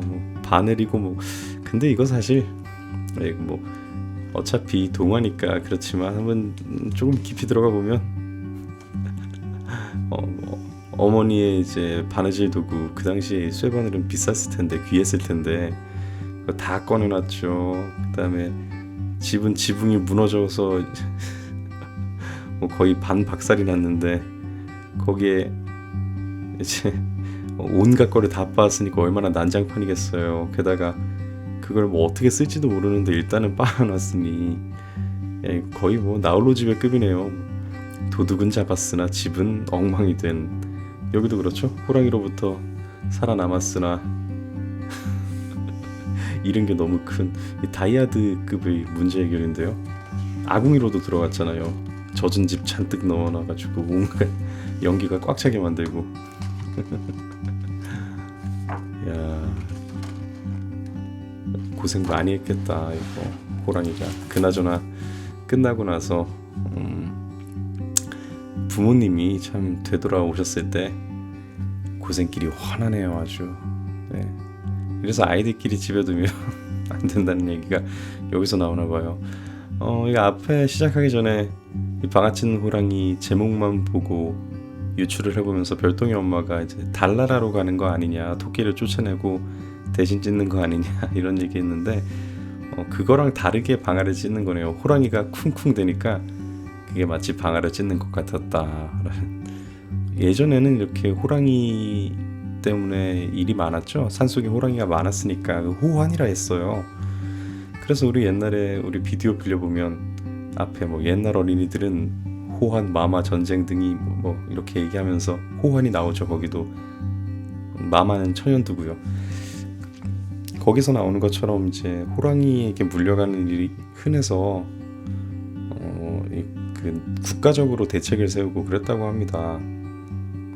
오늘날에는 근데 뭐 동물원에 가지 않으면 볼 수가 없는, 뭐 개인적으로는 동물원에서도 볼 수 없었으면 좋겠죠. 그냥 우리가 터전을 쫓아낸 거니까 우리가 있지 않는 다른 곳에서는 그냥 자기들끼리 자유롭게 살기를, 뭐 우리는 이렇게 책으로 보고 그냥 옛날 이야기로 듣는 걸로 만족을 하는 것도 괜찮지 않을까 싶어요. 자, 오늘 62번째 동화, 전래동화 방아 찢는 호랑이였습니다. 네, 반갑습니다. 별똥이 아빠입니다. 네, 오늘의 동화는요, 잭과 콩나무. 제가 어렸을 때는 제크와 콩나무 이렇게 많이 알려져 있었어요. 아마 그렇게 알고 계신 분들도 많으실 텐데 내용을 다 아시죠? 이거 거인 나오는 그 얘기. 자, 우리 한번 들어가 볼까요? 이거 작가가 조셉 제이콥스라는 작가인데 이분이 아기돼지 삼형제도 쓴 작가라고 하네요. 자, 한번 들어가 보겠습니다. 잭과 콩나무.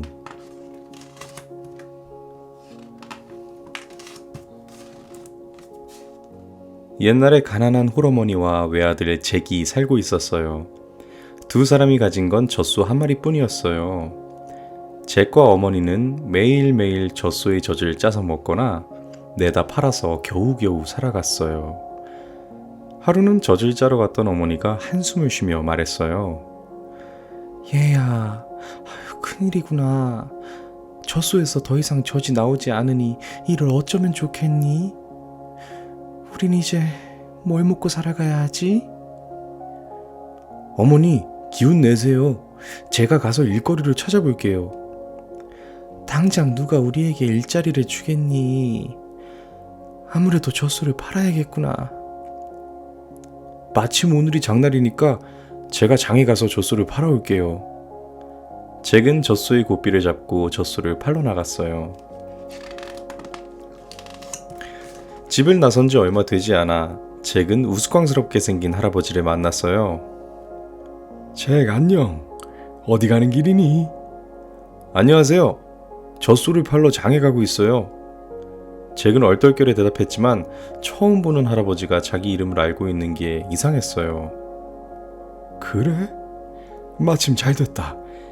너희 젖소와 내 완두콩을 바꾸는 게 어떻겠니? 에이, 그 말도 안 돼요. 어떻게 젖소랑 완두콩을 바꿔요? 얘야, 이 콩은 아주 신기한 콩이란다.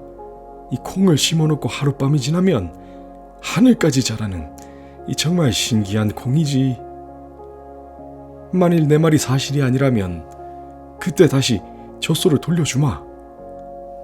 이상한 할아버지의 말을 믿은 잭은 할아버지에게 젖소를 주고 완두콩을 받았어요. 집에 돌아온 잭을 보고 어머니는 굉장히 놀랐어요. 아니 잭, 벌써 장에 갔다 왔니? 그래, 이 젖소를 얼마에 팔았니?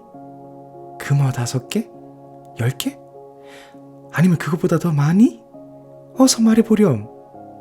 어머니는 숨 쉴 틈 없이 잭에게 질문을 했어요. 잭은 아주 자랑스럽게 젖소와 완두콩을 바꾼 이야기를 했어요. 그 이야기를 들은 어머니는 너무나 화가 났어요. 뭐라고? 이 젖소를 팔아오랬더니 그깟 완두콩이랑 바꿔왔다고? 도대체 정신이 있는 거니? 꼴도 보기 싫으니까 어서 네 방으로 가거라. 화가 난 어머니는 완두콩을 창문 밖으로 던져버렸어요. 잭은 저녁밥도 먹지 못한 채 다락방으로 올라갔죠. 그리고 슬퍼하다가 잠에 골아떨어졌어요. 다음날 아침, 잠에서 깬 잭은 방안이 좀 이상하다는 생각이 들었어요. 아침이면 늘 햇살이 환하게 비치던 방 안이 너무나 어두웠거든요.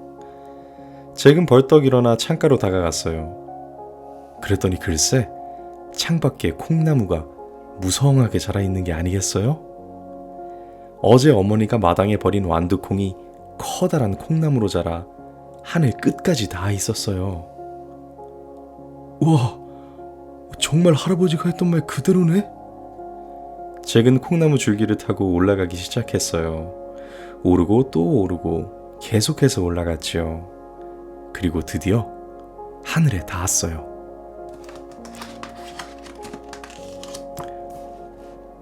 하늘에 도착한 잭은 넓고 곧게 뻗은 길을 따라 갔어요. 그리고 엄청나게 큰 집을 발견했지요. 그 집 현관 앞에는 아주 커다란 여자가 서 있었어요. 어제 저녁밥을 먹지 못한 잭은 갑자기 배가 너무 고팠어요. 안녕하세요, 아주머니. 죄송한데 아침밥 좀 주시겠어요? 아침밥이라고? 네가 아침밥을 먹기도 전에 우리 거인 남편이 너를 먼저 아침밥으로 잡아먹을 거야. 어서 가거라. 밖에 나갔던 우리 거인 남편이 곧 돌아올 시간이야. 그렇지만 배가 너무 고픈 잭은 거인의 아내를 계속 조르기 시작했어요. 결국 거인의 아내는 잭을 부엌으로 데려가 빵 한 덩어리와 우유 한 잔을 주었어요. 그런데 바로 그때 저 멀리서 쿵쾅 쿵쾅 발소리가 들리기 시작했어요. 어쩌나, 우리 남편이 돌아왔구나. 얼른 이 안으로 들어가렴. 거인의 아내가 잭을 오븐 속에 숨기자마자 거인이 집 안으로 들어왔어요. 이게 무슨 냄새지? 이 사람 냄새 같은데? 거인은 허리춤에 있던 송아지를 식탁 위로 던지면서 말했어요. 아마 어제 저녁에 먹었던 그 아이 냄새겠지요. 얼른 씻고 오세요. 아침밥을 준비할게요. 거인이 나가자 거인의 아내는 오븐 속에 있는 잭에게 가만히 속삭였어요. 얘야, 우리 남편은 아침밥을 먹고 나면 정신없이 골아떨어지니까 그때 도망가거라. 아침밥을 먹고 난 거인은 커다란 금고를 열어 황금이 든 자루 2개를 가져왔어요. 그리고 의자에 앉아서 황금을 세기 시작하더니 어느새 드르렁 드르렁 코를 골며 자기 시작했어요. 잭은 살금살금 오븐 속에서 기어나왔어요. 그리고 거인 옆에 있던 황금이 든 자루 하나를 낚아채서 콩나무를 향해 달려갔어요. 콩나무에 도착한 잭은 황금이 든 자루를 아래로 던졌어요. 자루는 정확하게 잭이 살고 있는 집의 마당으로 떨어졌죠. 잭은 콩나무 줄기를 타고 아래로 내려갔어요. 그리고 어머니에게 황금을 보여주며 자랑스럽게 말했어요. 어머니, 제 말이 맞죠? 완두콩은 정말 요술콩이었어요.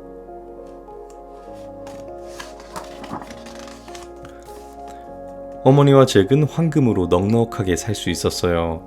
하지만 황금은 얼마 못 가 곧 바닥이 나고 말았어요. 어느 날 아침, 잭은 또다시 콩나무 줄기를 타고 올라갔어요.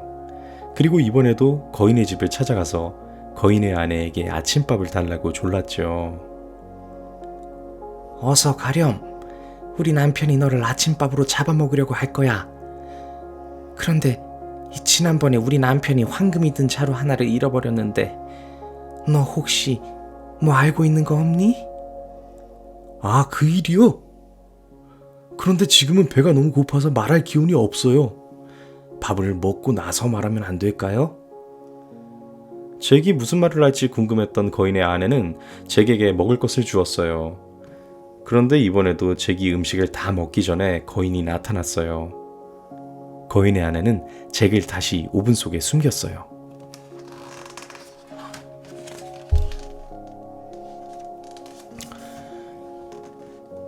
거인은 이번에도 집 안에서 남자아이 냄새가 난다며 한바탕 소동을 벌였어요.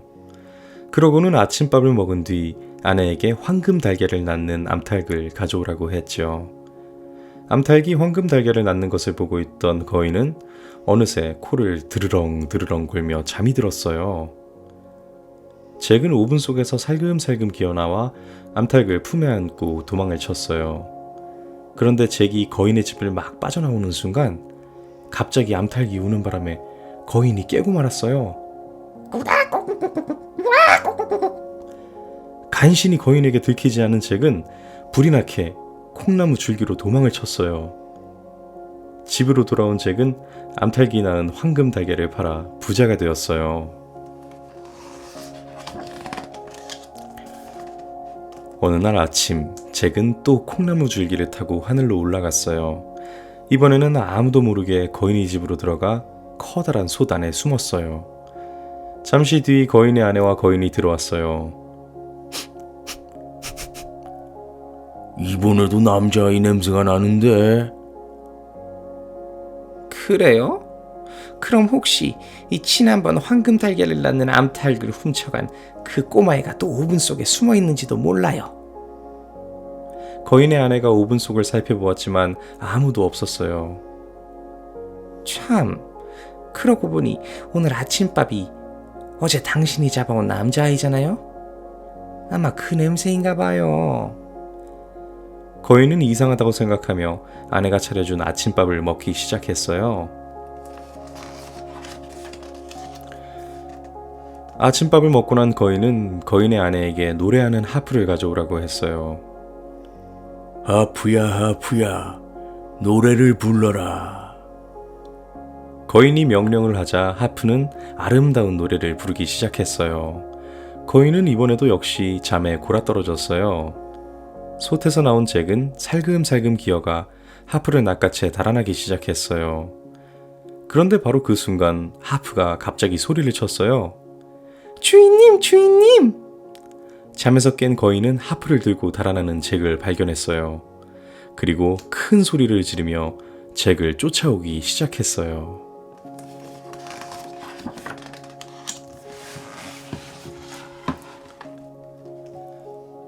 잭은 하프를 들고 힘껏 달리기 시작했어요. 화가 난 거인도 쿵쿵 소리를 내며 잭의 뒤를 바짝 쫓아왔어요. 그리고 콩나무 줄기를 타고 아래로 내려가는 잭을 보았지요. 거인도 잭을 따라 콩나무 줄기를 타고 내려가기 시작했어요. 집 가까이에 이르자 잭은 큰 소리로 어머니를 불렀어요. 어머니, 빨리 도끼 좀 주세요. 도끼를 들고 마당으로 나온 어머니는 구름 사이에서 콩나무 줄기를 타고 내려오는 거인을 보고 겁이 나서 벌벌 떨었어요.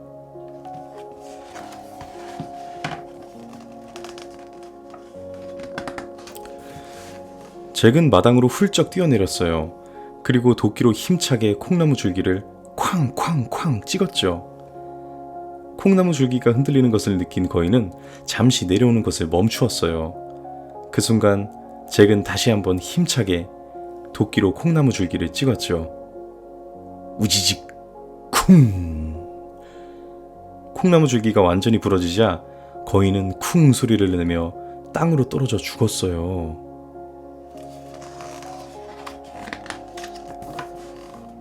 잭은 어머니에게 노래하는 하프를 보여주었어요. 하프야, 하프야, 노래를 불러라. 하프는 아름다운 노래를 부르기 시작했어요.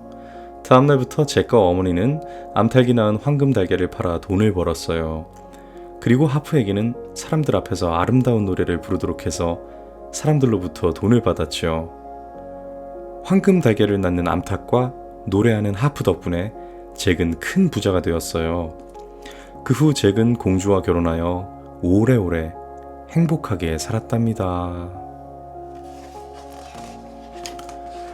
자, 이야기가 이렇게 끝이 나는데요. 이번에 입장 동화가 필요합니다. 거인의 얘기도 들어봐야겠어요. 이번엔 진짜 네, 이게 부족한데요. 일단은 제가 어렸을 때 읽은 거인은 이렇게 막 세상에 내려와서 사람들에게 피해를 많이 주는 그런 거인이었어요. 아까도 잠깐 나오죠. 송아지를 안고 왔는데 그거 어떻게 뭐 돈 주고 사왔겠어요? 그냥 뺏어서 갖고 온 거죠. 그리고 어린아이도 자꾸 잡아먹고 하니까. 근데 그건 그거고, 예, 거인은 그렇게 해서 나쁜 놈이고 잭도 참 못지않게 나쁜 놈이네요. 가가지고 상습적 절도와 나중에는 예, 살해까지. 아이고, 이건 참 거인 입장에서 보면은 좀 나쁜 놈도 이런 나쁜 놈이 없겠어요. 그 거인 안에는 또 어떡하죠? 그 하늘나라에서 혼자 이제 굶어 죽게 생겼네. 전혀 주인공이지만, 그리고 해피엔딩으로 주인공 입장에서 이제 해피엔딩으로 끝나지만 전혀 동의하기도 편을 들고 싶지도 않은 그런 주인공이었습니다. 악의 돼지 삼형제도 아까 말씀드렸죠. 이 작가 조셉 제이콥스가 쓴 작품이라고.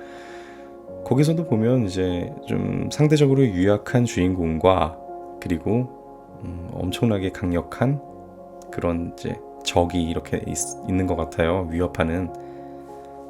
거기서 이제 살아남는 네, 그런 과정을 그려내는 거는 뭐 비슷하다고 보는데, 이 잭과 콩나무가 이게 영화로 나온 걸로 알고 있어요. 뭐 그래픽이긴 하지만 약간 실사 영화 비슷하게. 그걸 한번 봤어야 했는데 참 이 기회에 한번 봐야겠네요. 그래도 네, 재밌었던 동화입니다. 어렸을 때 생각도 많이 나는데요. 어렸을 때는 이제 콩나무 이렇게 하늘로 자라나도 무서워서 나 못 올라가겠다. 지금 뭐 사다리도 2층까지도 못 올라가는데 하늘까지 콩나무가 있는데 어떻게 올라갈까? 내가 잡고 있으면 이제 여의봉처럼 쭉 이렇게 자라난다 해도 나는 못 가겠다, 이런 생각했거든요. 근데 어른이 됐는데 지금도 못 가요. 네, 자, 오늘 63번째 동화 잭과 콩나무였습니다.